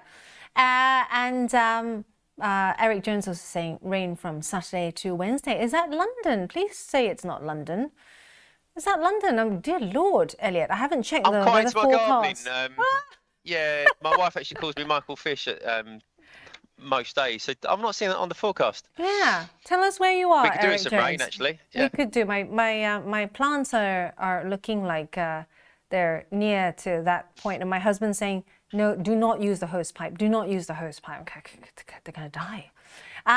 Yeah. Rates as well. We talked about this. We talked about the not as bad as everyone feared, that ISM figure. What's liquidity looking like as we head into this bank holiday? Yeah, it was a bank holiday for most of the world. If all of Europe and most of Asia was off yesterday for the 1st of May bank holiday. So liquidity was very thin, actually. So US markets, it was kind of a bit of a slow grind higher, relatively dull, which let's see what I thought we were going to show us the opening stocks, but no, that's a VIX, that's fine. Yeah. Yeah, so Vol has come off, continues to come off, to be honest. Yeah. So again, you're not talking about a sharp decline. We kind of saw that from 10 days, maybe 2 weeks ago. Just a slow grind, steadily lower. But as I spoke about when I was on last week, for me, the new norm is going to be around here with the VIX 23, 24 handle versus, say, 16 or 17 that we've perhaps seen over the last 6 to 12 months. Mm-hmm.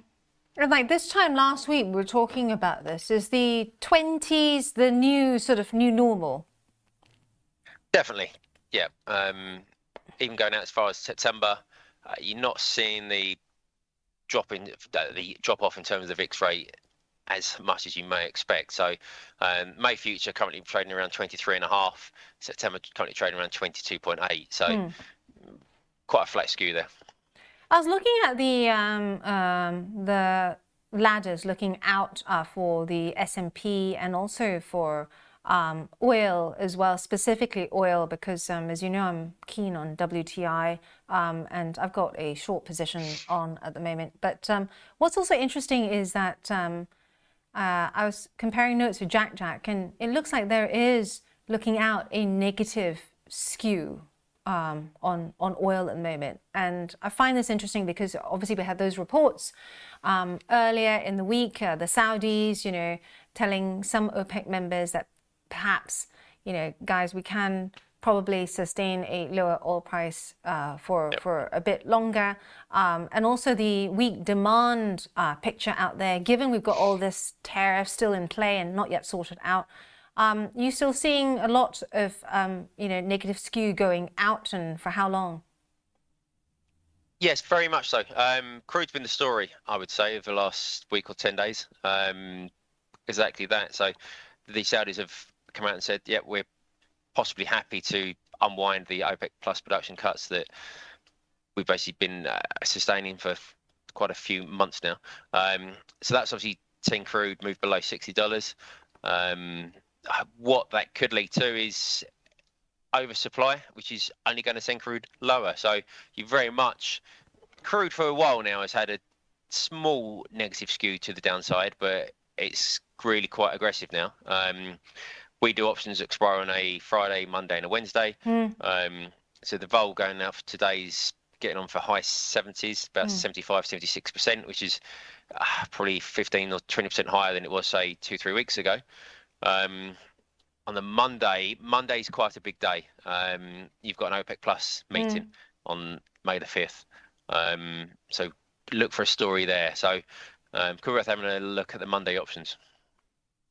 Let's have a look at the Monday options for oil. Let's have a look. So we are 5th of... right, 5th, there we are. Can you see this on my chart, Elliot? Let me just look very closely. Yes, I can, yeah. Yeah, so if you have a look, so even like for, say, a $5 move, you're still talking about roughly 15 or 20 points of premium, which is fairly punchy given that that's only, okay, a day and a half of trading days, if you like. Yeah. You know, the question here is, we talked about this yesterday, and I said, you know, it's really important to also know when the fiscal break even is for these oil producing countries, right? Because they don't want the price of oil to fall so low to the point where they are likely to then start having budget deficits, and they're then having to rejig their domestic budgets, and of course they're not going to be happy. Their constituents are not going to be happy. We also had our trader friends come up with very interesting. I'm sure there are a lot of oil traders and natural gas traders on our show, because someone said yes, and below $55. Fracking becomes unviable. So, are you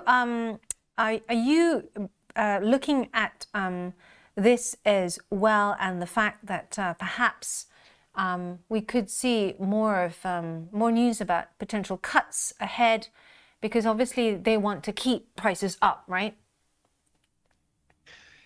Yeah, well, that's always kind of in the stance, but them saying that they're happy for prices. I know, it was a bit weird. It was a bit weird. That's the new kind of concept to really get your head around. I think maybe Trump called them up to say that we're not going to sell you stuff if you don't say that you're kind of okay with lower prices for longer. He may have got his trades on first, though, before he did that.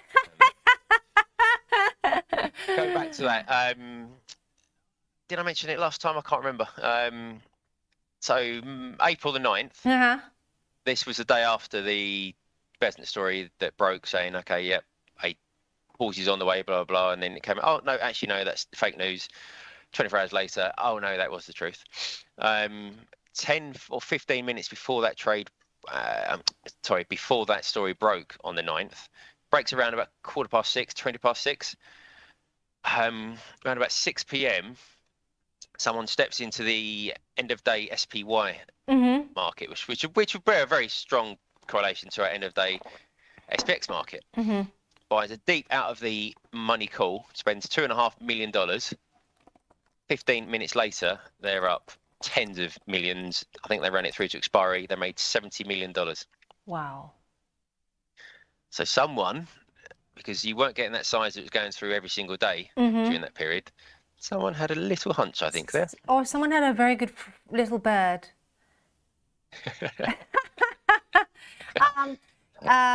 Speaking of which, we also have some of the big meetings this week, other than OPEC Plus and also the US and EU meeting. We've also got Buffett, of course, at the weekend. I'll be watching to see what Buffett says about oil, if anything. Obviously watching shipping as well. We've got insight with oil. If you're trading the space, watch out for the Red Sea disruptions, continued attacks there being reported on vessels. And also OPEC's Angola is leaving OPEC. I believe that's the most recent thing out of that space. Right, to Apple. Are you an Apple user, sir? I am, yes. Yep. Lots of products. Now, Apple's results, I have to say I was slightly disappointed, but you know, it is down 2.6% at the moment, all sessions. Let's get a chart up there. And it was down to the fact that, you know, Apple, their outlook was not as strong as expected. Even though they reported strong sales of iPhones, Macs and iPads, it missed forecasts in its biggest growth market, China. Yeah, so down 3 or 4% in the aftermarket last night. I'm guessing that's continued this morning. It has, down 2.6.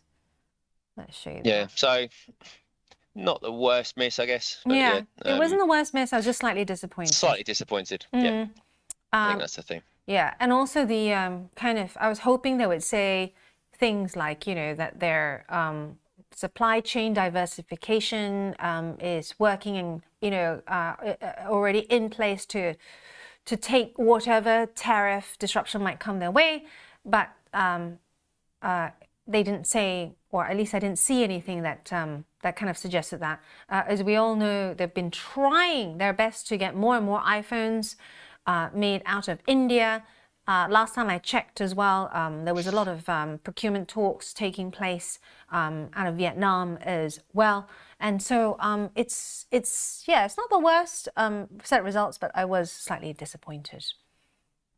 How about some of the other, so obviously Meta and Microsoft started it off with great fanfare, right? But we now have had both Apple and also some disappointment. And is it now a case of just taking off bets ahead of the weekend? Is that your feel, Elliot?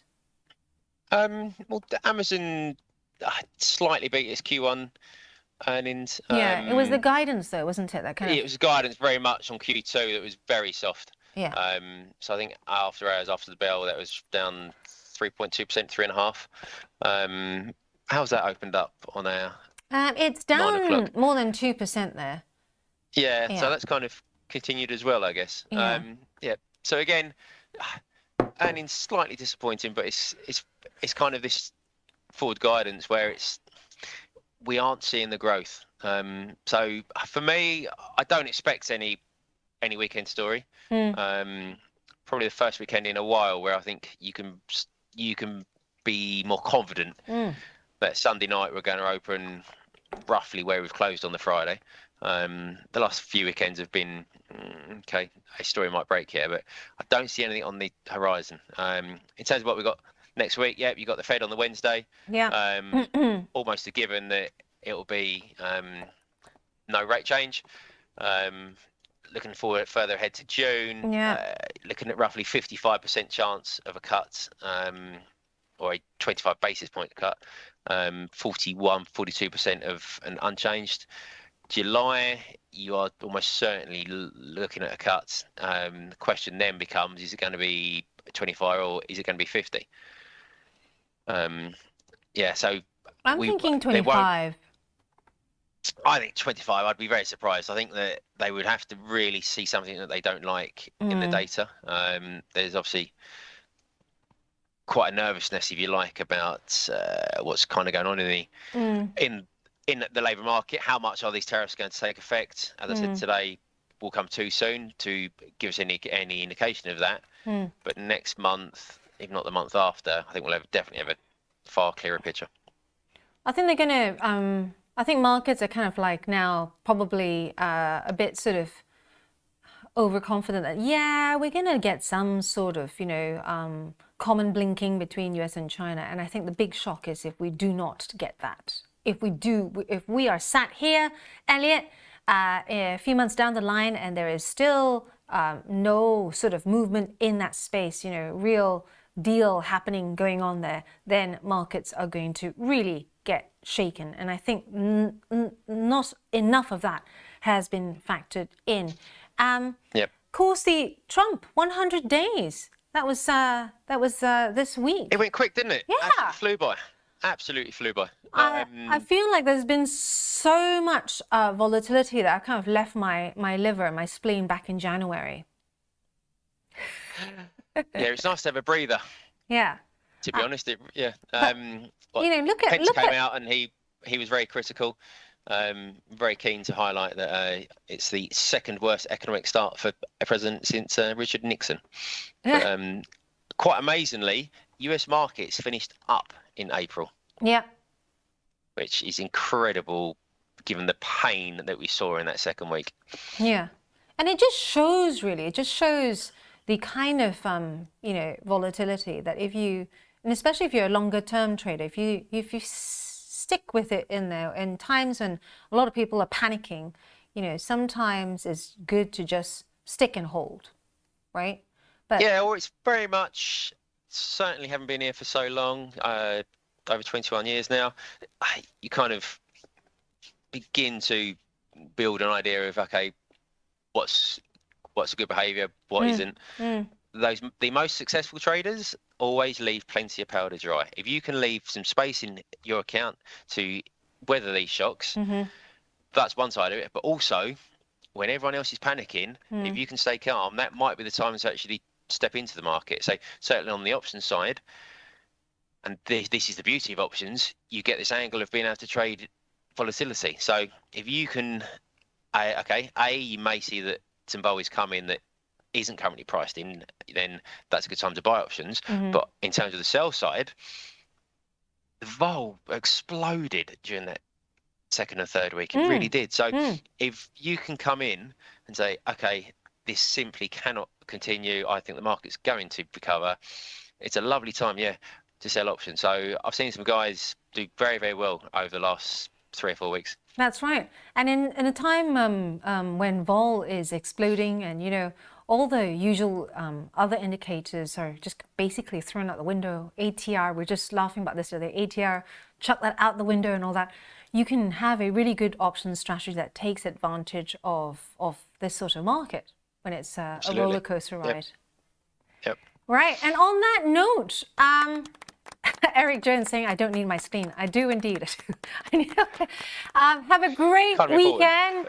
And do send us some photos from your very, very exciting sporting weekend. Thanks so much for sharing your knowledge and also your expectations with us, especially the volatility side of things.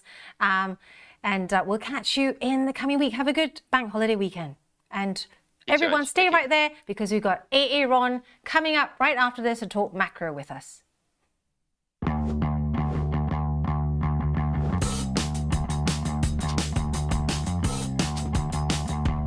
Bring me the next shiny new thing. Bring me the next shiny new thing. Bring me the next shiny new thing. Bring me the next.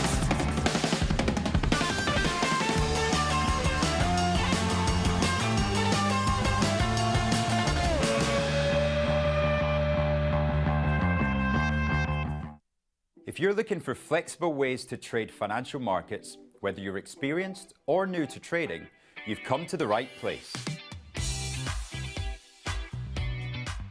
CFDs let you speculate on the price of financial instruments like shares, indices, forex, and commodities without actually owning them.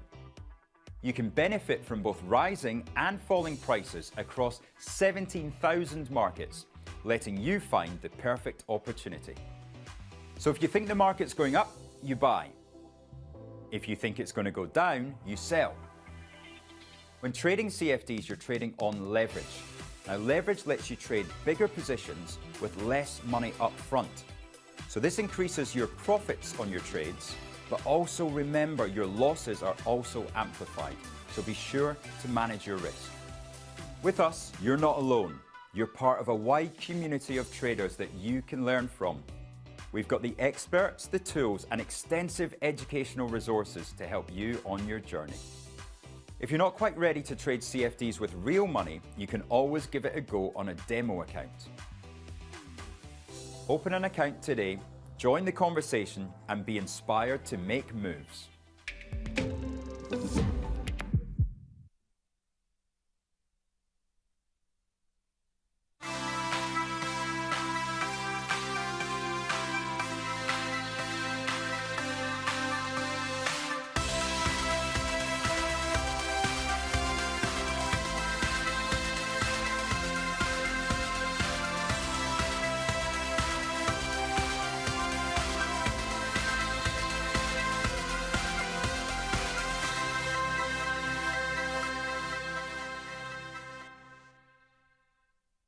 Watch Trade Live with IG weekdays from 7:30 a.m. on our brand new YouTube channel at Trade Live with IG. As well as the live show on our new YouTube, you will find our full beginner's course to trading options, daily YouTube shorts of all the action that happens after the show's finished, and Trade of the Week and Psychology of Markets. And don't forget to hit those like and subscribe buttons for more exclusive trading content.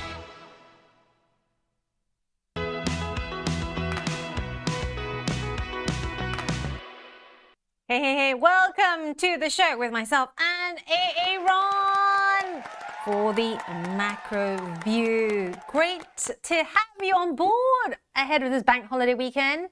How are you, Aaron? I'm good. How are you? Yeah, good. What have you got planned this coming weekend?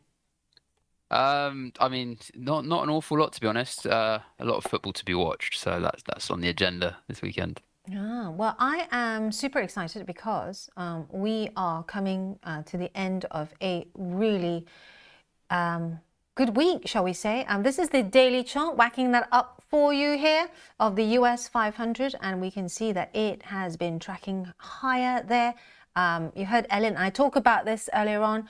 You know, surprisingly, after the crazy time we've had over April, you know, we are back up at levels, Ron, levels last seen 2nd of April and further back. I mean, we're not anywhere near all-time highs, but I mean, this is quite a comeback, isn't it? Well, it is, and I think it just shows that the markets are sort of really taking everything quite literally that's being said and reacting very, I wouldn't quite say irrationally, but they're acting quite erratically, I'd say, to the news that comes to the market, really. So whenever Trump has a change of policy, markets react accordingly, whether it's on the upside or downside, and we're just seeing a tremendous amount of volatility. And you know what's quite interesting is you know, you see that trough there. I think that's around the 10th of April, and you know, that period of time between then and now, there hasn't been an enormous amount of sentiment change or economic updates. I mean, there's potential that tariffs might get, you know, deals might come to fruition for China and for other bodies which are going to be affected by these tariffs. But in terms of the whole, you know, macro environment, has an awful lot changed? I don't really think so. No. And you're right. It does seem like we are still on that day-to-day roller coaster. And we had tariff Tuesday. Totally. And, you know, Wednesday was you know, like incredible. The Friday, 2 weeks prior to that was insane. I remember going over to the trading desk and, you know, seeing Ronnie and Wardy and Luke Moore just basically ash white, you know, with headsets on, standing up. You always know it's not great if they're standing up or kind of hunched over. Yeah. And so do you think we are seeing, you know, I have to be devil's advocate here, right, for our clients here. I have to be devil's advocate. Is this slow sort of climb back a bit of irrational exuberance, or are there legs on this move? Well, I think, you know, when you see bear markets or you see times of stress, you do get these sort of bear market rallies or these initial rallies. I mean, you saw it in 2008, you saw it in 2022 in August time, where you saw certain news come to market, which caused a rally in risk assets, particularly bonds, high yielding bonds. So, you know, we saw high yield spreads tighten in August 2022, and equities rallied quite strongly. I think they were up about between 5 and 15%. And, you know, I wouldn't say it's too dissimilar to what we're seeing at the minute. I mean, there's so much going on in the background, and there's still so much uncertainty that you know, there could be a bit more to the rally, of course, if the rhetoric changes. But the overarching macro news and macro noise is still quite poor. We've still got geopolitical issues going on across the world, and we don't have a proper deal yet between Washington and Beijing. Indeed, exactly. So until that happens, you know, we're still waiting. Yeah, and it's just it's a difficult market to call at the minute. So, you know, I know a lot of my peers in the industry are sort of playing it safe, you know, not going overweight equity at a time like this, avoiding sort of some of the riskier areas of credit, and just sort of you know, trying to reduce all their risks in their portfolios whilst maintaining some degree of optimism and maintaining, you know, a decent weight to gold. That's pretty much the only asset which a lot of investment managers are sort of fairly bullish on at the moment. Yeah. Before we get to gold, just a roundup of the markets for those of you that have already been with us since this morning. Thanks for staying with us. For those of you that have just joined us, you know, we're seeing, you know, risk on at the moment, and we're pretty well bid there. Let's take a look at some of the individual movers as well, in a time when we don't yet have details of a deal from China and the US. We have had tons of earnings, so just getting you across some of the movers this side in Europe. Got Shell up more than 3%, 3.5% there, as it were, because we had Shell earlier saying that it had a 28% fall in net profit. However, this still beat analyst expectations. Also looking at Standard Chartered, because Standard Chartered is on its way up the last time I checked, and it is still holding in positive territory there, up 1/3%. As you can see there, the bank reported a 10% quarterly profit rise. So profits were up there as well. Airbus. RSAX, I hope you are with us, or Andrew McKilvey, because I know both of you have a keen interest in this space. Airbus there, up as well, up more than 4%, both in France and also in Germany. This is after the plane maker topped quarterly expectations. And of course, overnight, we had Apple, which I said earlier. I mean, it wasn't a bad set of results, but I felt slightly disappointed because it did not deliver what I was looking for. I was hoping that they were going to say something like their, Aaron, and I'm sure we've talked about this many times, their move to diversify their supply chains, you know, to places like India, to Southeast Asia, has meant that it's more protected, right, from these tariffs, but it did not make that clear. And you know, from a business perspective, many are not hugely keen on, or you know, they don't have huge motivations to have products from a certain country. Potentially, they're looking for their margins. You know, they're looking to grow their earnings, and you know, these public companies are looking for you know, earnings growth and an appreciation of the stock price. So whether they get their parts from China or Indonesia or Malaysia or wherever, as long as they're you know, able to grow their margins and you know, maintain their margins when you've got these tariffs, I think that's what, you know, many businesses are going to be looking at the minute. And obviously it makes it harder with the tariffs coming in, but if they've got alternative opportunities, then these businesses will be able to breathe a sigh of relief, and so will the shareholders. Yeah, and that's right, tariffs as well. This is the other thing that weighed on Apple's share price. Apple saying that the tariffs could add around $900 million in costs this quarter. Yeah, you know, and you know, the iPhone is already priced at about $1,000 a piece. Are you going to be paying $2,500 for an iPhone? I don't think so. I think in these times, not I think really. you'll be able to. You'll keep your phone for another couple of years if the prices go up that much. With my cracked screen. All right, back on to some of the big questions that have been coming in from our guests earlier this week as well. We had a few questions, and I thought this would be a great time to ask you about this. You know, how about the bond markets? You know, we've seen a sort of calming down on the bond markets, but tell us what you see. And you went to a recent conference on this, didn't you? Yes, I did indeed. And you know, fellow investment managers were discussing portfolio allocations to fixed income.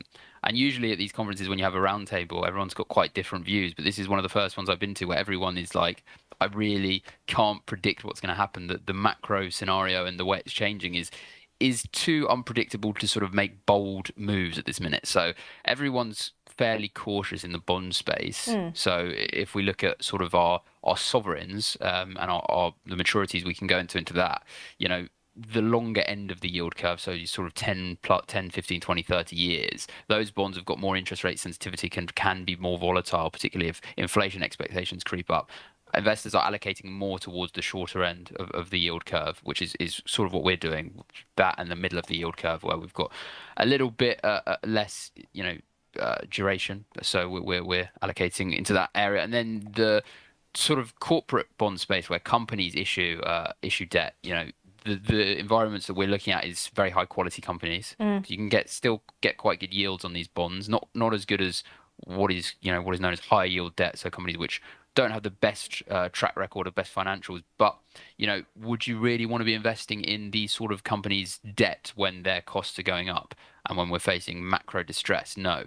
So I mean, that was the overarching view, and it's a view that we also hold, that it's not an environment. There is a space for high yielding credit when the economy is doing really well, when markets are flying, but we also want that side of the portfolio to be a bit of a ballast. And you tend to see higher yielding credit correlate very highly with equities, both on the upside and the downside, because it is sort of a risk-on asset within a risk-off asset class. So it's the most risk-on you can get within the risk-off, you know, asset class. So really, really important to understand those dynamics and to really be sensible and to protect on the downside as much as to get some of the upside performance. So that's why we're being quite cautious in the bond space. Speaking of which, I've just got the gold chart up there because you know, gold is also in your portfolio, I know, and I'm very keen on gold. My Instagram picture is Nifla. Thank you very much, Jugger. I think it was you that remembered the name of that creature that really loves gold in Harry Potter. But you know, gold here, the trend still higher there, as you can see. Don't fight the trend, or the trend is your friend, as you often hear Axel says. But ahead of the non-farm payrolls, which is due at 12:30, gold is currently at that 3,259 handle there, after hitting its lowest level since mid-April in the previous session, and it's lost nearly 2% so far this week, right? This means it has staged and seen its steepest weekly fall since late February. Now, there has been a lot of chatter about this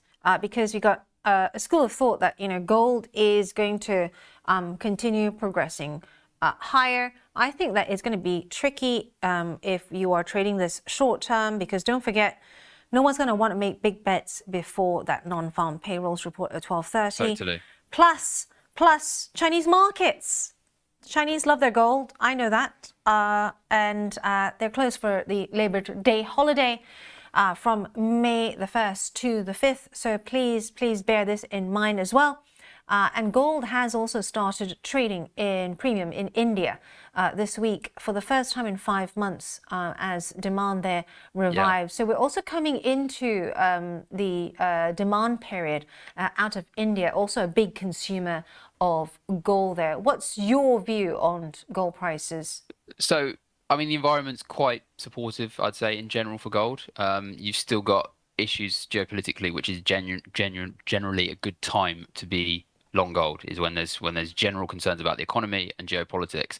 And we obviously saw Trump come to market yesterday and say that you know, countries buying Iranian oil will face sanctions and issues. So when there's sort of those sort of threats and on the global stage, it tends to be quite supportive of the yellow metal. That being said, it's really important to not, you know, from sort of a portfolio management perspective, to sort of just chase the momentum in something like this. So we've actually built a position in gold, built it up more strongly sort of towards the tail end of 2023, and have kept it quite strong during that period. But, you know, it's not something we're going to be adding to, you know, at these sort of levels in such high proportions, just given the fact that, yeah, you can get volatility in gold if things sort of dramatically change. But at the moment, you know, you're seeing a lot of central bank buying. You've got concerns over the you know, de-dollarization trend and the size of the US deficit. You've got geopolitics and, you know, threats. So yeah, not a bad area to be in for our portfolios, and that's why we're maintaining our position. But we're not we don't feel that it's you know, too prudent to be going, you know, 10-15% in gold when you know, gold doesn't have any underlying cash flows. You know, it is just an asset class which has historic value, but you're just, you know, it is, you know, very much a supply and demand dynamic. Yeah. And for those of you trading this on an intraday or shorter term period, Aaron, thank you so much for your longer term view. For those of you, though, with a shorter view, spot gold, looking at that there, could retest at 3,290 per ounce level, and if we break below that, it could open the way towards $3,165. So pay attention to that, the key level of support there, 3,290. Thanks for watching. SR don't go away though, because SR is just waiting in the wings and he'll have everything that you need to know in order to trade efficiently in the coming week. Thanks, Aaron. Watch Trade Live with IG weekdays from 7:30 a.m. on our brand new YouTube channel at Trade Live with IG. As well as the live show on our new YouTube, you will find our full beginner's course to trading options, daily YouTube shorts of all the action that happens after the show's finished, and Trade of the Week and Psychology of Markets. And don't forget to hit those like and subscribe buttons for more exclusive trading content. There are certain things in our daily lives that everyone has a view on, like your favourite clothing brands, supermarkets, or even which airlines to fly with. Maybe you're loyal to EasyJet and you think British Airways seats are too expensive. Or you'll never shop at Tesco's again because Marks & Spencer's food offering has won you over. Now, what if you could use these views to try and spot opportunities in the markets? Let's talk about pair trading. It's a way to trade that focuses on the share price relationship between two similar stocks rather than taking a view on the market as a whole. Here's how it works. Take Nike and Adidas, for example. Now, some people think that Nike has gone out of fashion recently, but maybe you believe in a brand recovery over the medium term. On the other hand, Adidas Samba and Spezial shoes have been incredibly popular recently. But have sales peaked with this trend? As a trader, you could go long on Nike, expecting its share price to rebound over the coming months. Also, alongside that, you could go short on Adidas, expecting it to cool off after its big run in the last 12 months. It all depends on how you would like to express your own personal view on two companies.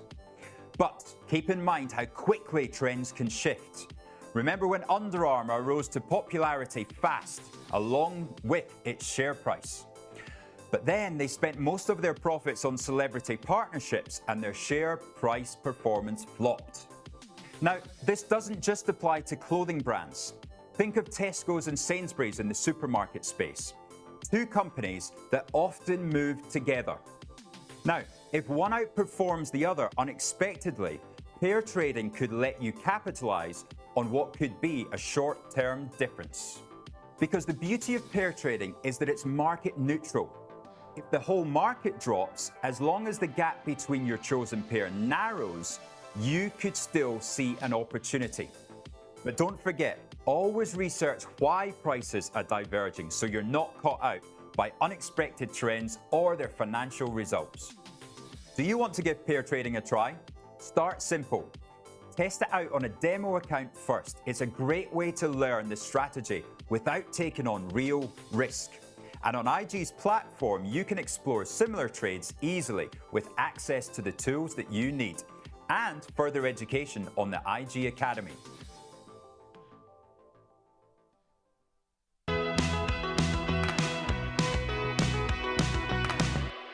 Hey, trader friends! We are here with Issa to take us through the week ahead. Yes. Welcome to the show. It's been such a mad week, and now suddenly we're now talking about is the market being a bit exuberant? Yeah. Is it being foolhardy? We've had some quite good tech earnings in general, but actually not kicked off the first half of the week. For sure, but not universally good. We definitely had some slight weakness in some of the guidance that was given, or even some companies, not just the tech companies, but some companies in general choosing to not give guidance given the uncertainty. So I think it's been one of those weird weeks where the news has been pretty good from an earnings perspective, but not amazing. But the stock movement has been really good, all things considered.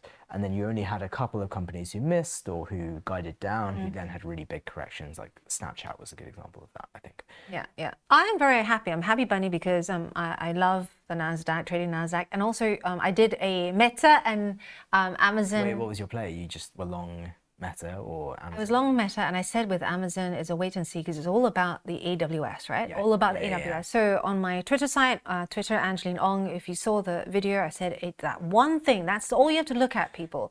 One thing, right? And it disappointed. It was disappointing, right? Yeah, and it was like also they also guided down, right? Yeah.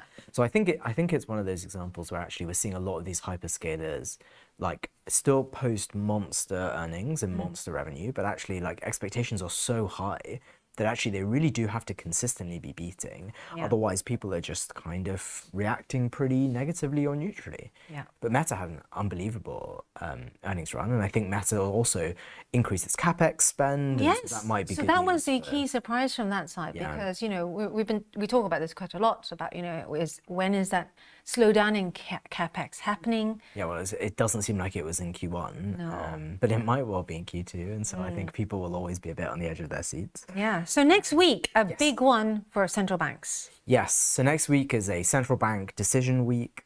So we've got the Federal Reserve making their decision. So FOMC is on Wednesday. So we'll get a Powell presser on that Wednesday as well. So we'll see how markets react. I think you've got, I don't know if you can pull up the CME Fed Watch tool, but basically I think we're seeing something like 4 rate cuts fully priced in for this year. And we saw slightly weaker GDP numbers than expected, but at the same time as the weak GDP numbers, there were actually quite hot inflation numbers for Q1. And so it's actually really going to be interesting to see where the Fed language lands, because if you've got weaker GDP, that might kind of push on the jobs side of the mandate. You saw weaker jobs data last week as well.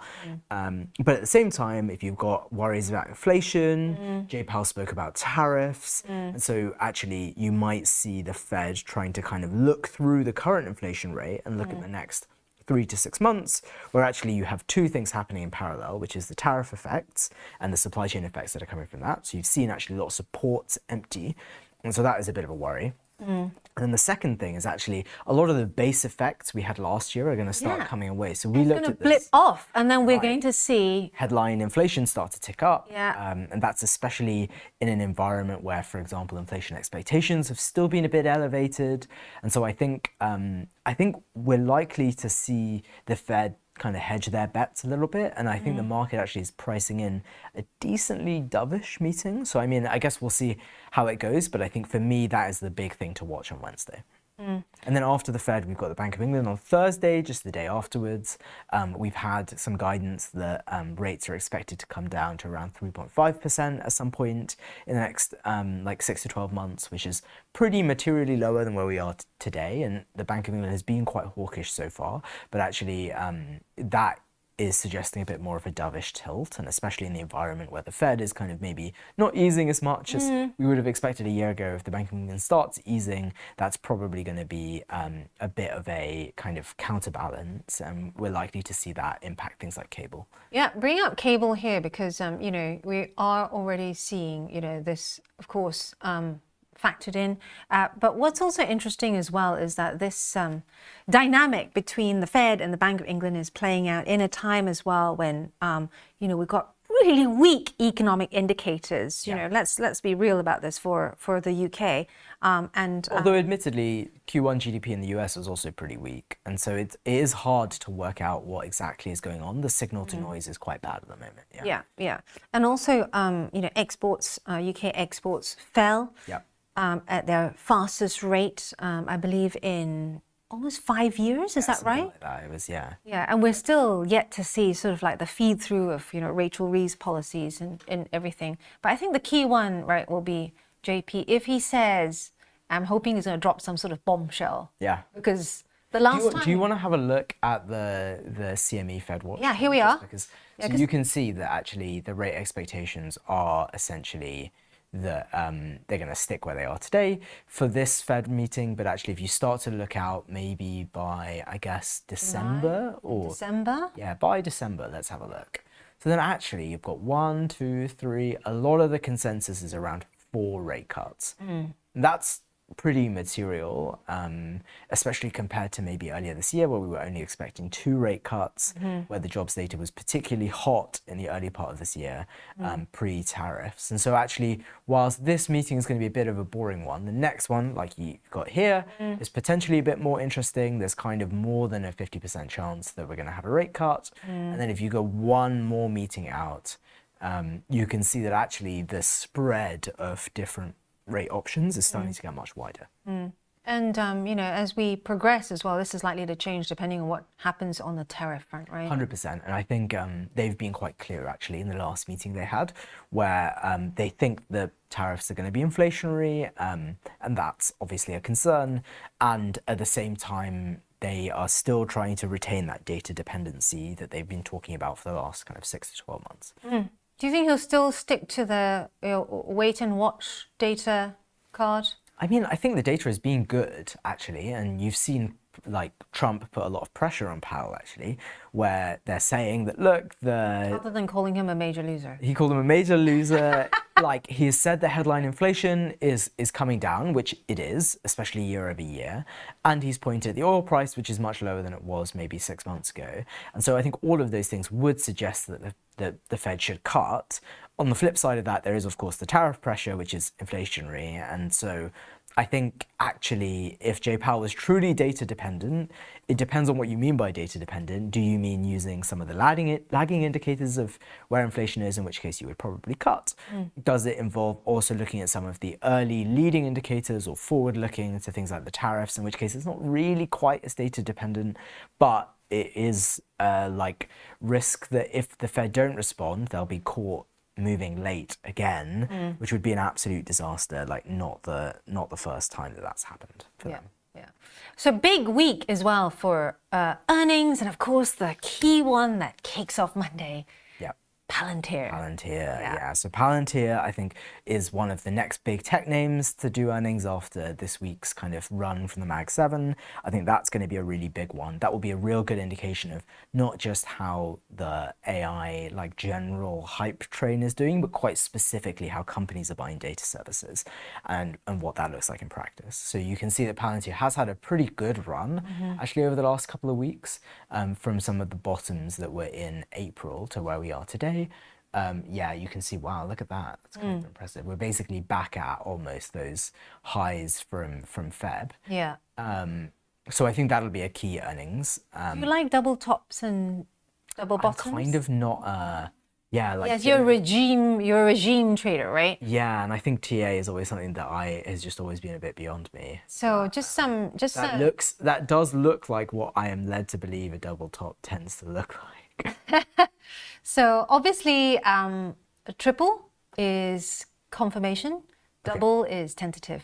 The more you have, the more confirmation you have, the stronger the signal. So sorry, if it starts to now come down from So a double means that, hey, we're gonna buy, actually we're gonna sell. And then you get another kind of wave. Oh, well, that acts as almost resistance. Exactly. And then if you have a third, it means that it's gonna go whoosh down. And there's a measurement that you can do for your target price. Yeah.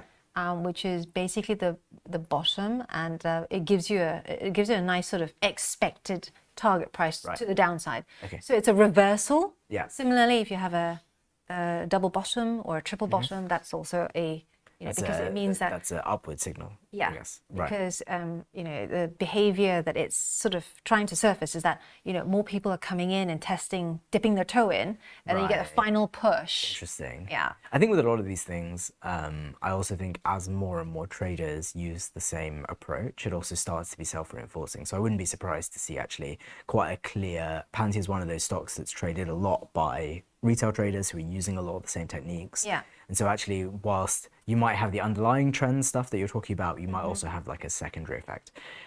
We are talking about tech earnings. The other big tech name is Uber. So I see you pulled up Uber. Uber's reporting earnings next week. That chart looks pretty similar to Palantir's actually. It does. I promise you it is not the same chart, but it does look a bit similar. It does look a bit similar. Yeah, this is the daily chart. You can see it's also had a very big run from the April lows.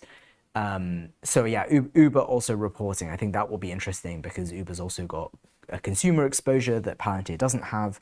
So it'll be interesting to see the state of the consumer. We've seen a lot of these consumer earnings be a bit weaker than some of the kind of B2B SaaS kind of earnings. And so that'll also be an interesting indication if they choose to give guidance, for example. Yeah, totally. And I think off the top of my head, Palantir's presser is 10 p.m. So quite late if I got that right, our time, because I'm always like struggling to stay awake because I have to be in early. I often wake up the next day and see all the Alex Carp memes from the night before. Yeah, I do like listening to the pressers because especially the Palantir ones, because it'd be quite interesting. But Uber, really the forecast for revenue, 15% I think is the print that everyone's looking at for year on year. I mean, that is pretty material. So I think let's see. Yeah. I know, for example, Uber's like food and delivery business is like really a material part of that earnings growth expectation. I think the thing that would be interesting to me is actually Uber has a small like freight shipping business. It'll be interesting to see if that has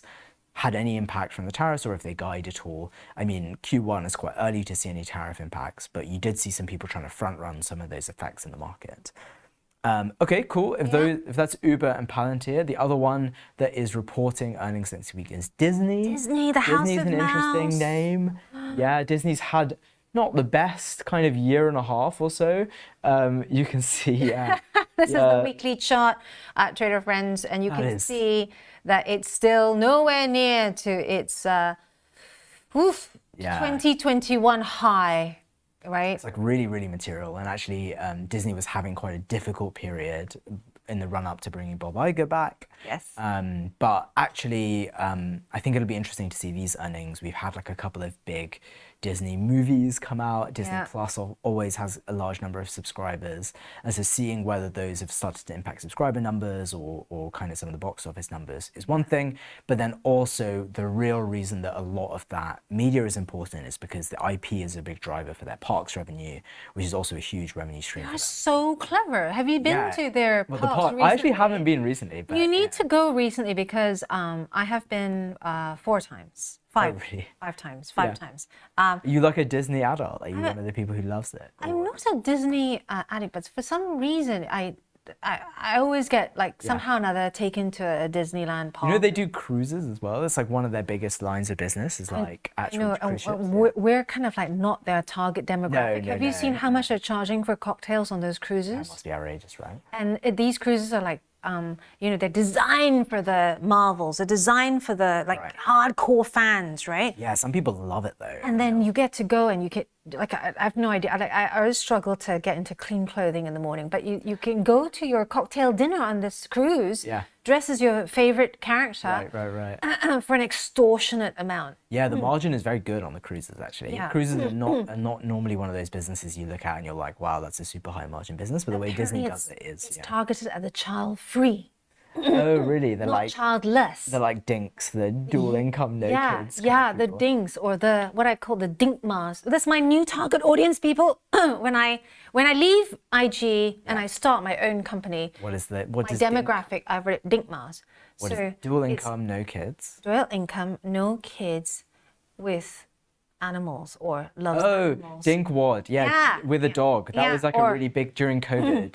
The dual income, no kids with a dog was exactly. But I'm going to widen it even further because it's like with like I recently saw something really mental, like cat nappies. Like wow, who would buy cat and dog nappies? But apparently it's a thing. Wow. And then where I live, apparently all cats, not all cats, all dogs are gluten-free now. Okay. And they buy gluten-free dog snacks. I mean, really? Well, to be fair, there's a huge business of like dog food, like luxury dog food. My parents have a dog, and they buy Butternut Box, which is like one of these.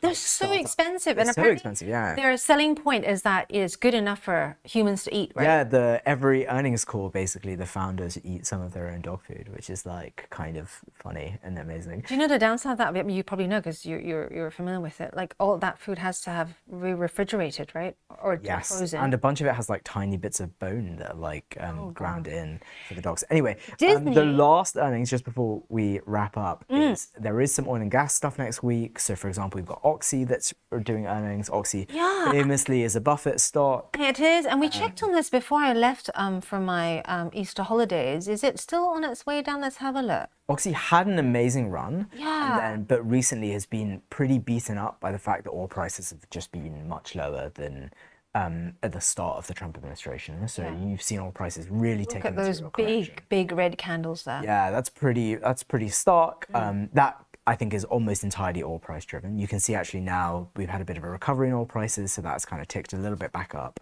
That's because of some of the sanctions that Trump is putting on Iran and places like that. So the thing I would be watching for is just cash flow and earnings. So you see me grinning here, SR.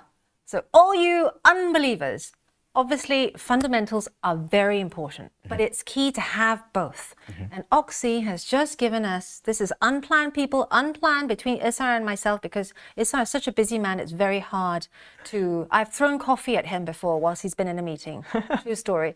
But have a look here, let me get rid of that line first. But remember I told you about the double tops and triple tops and etc. Yeah. If you look here, can you see that there is a triple top formation.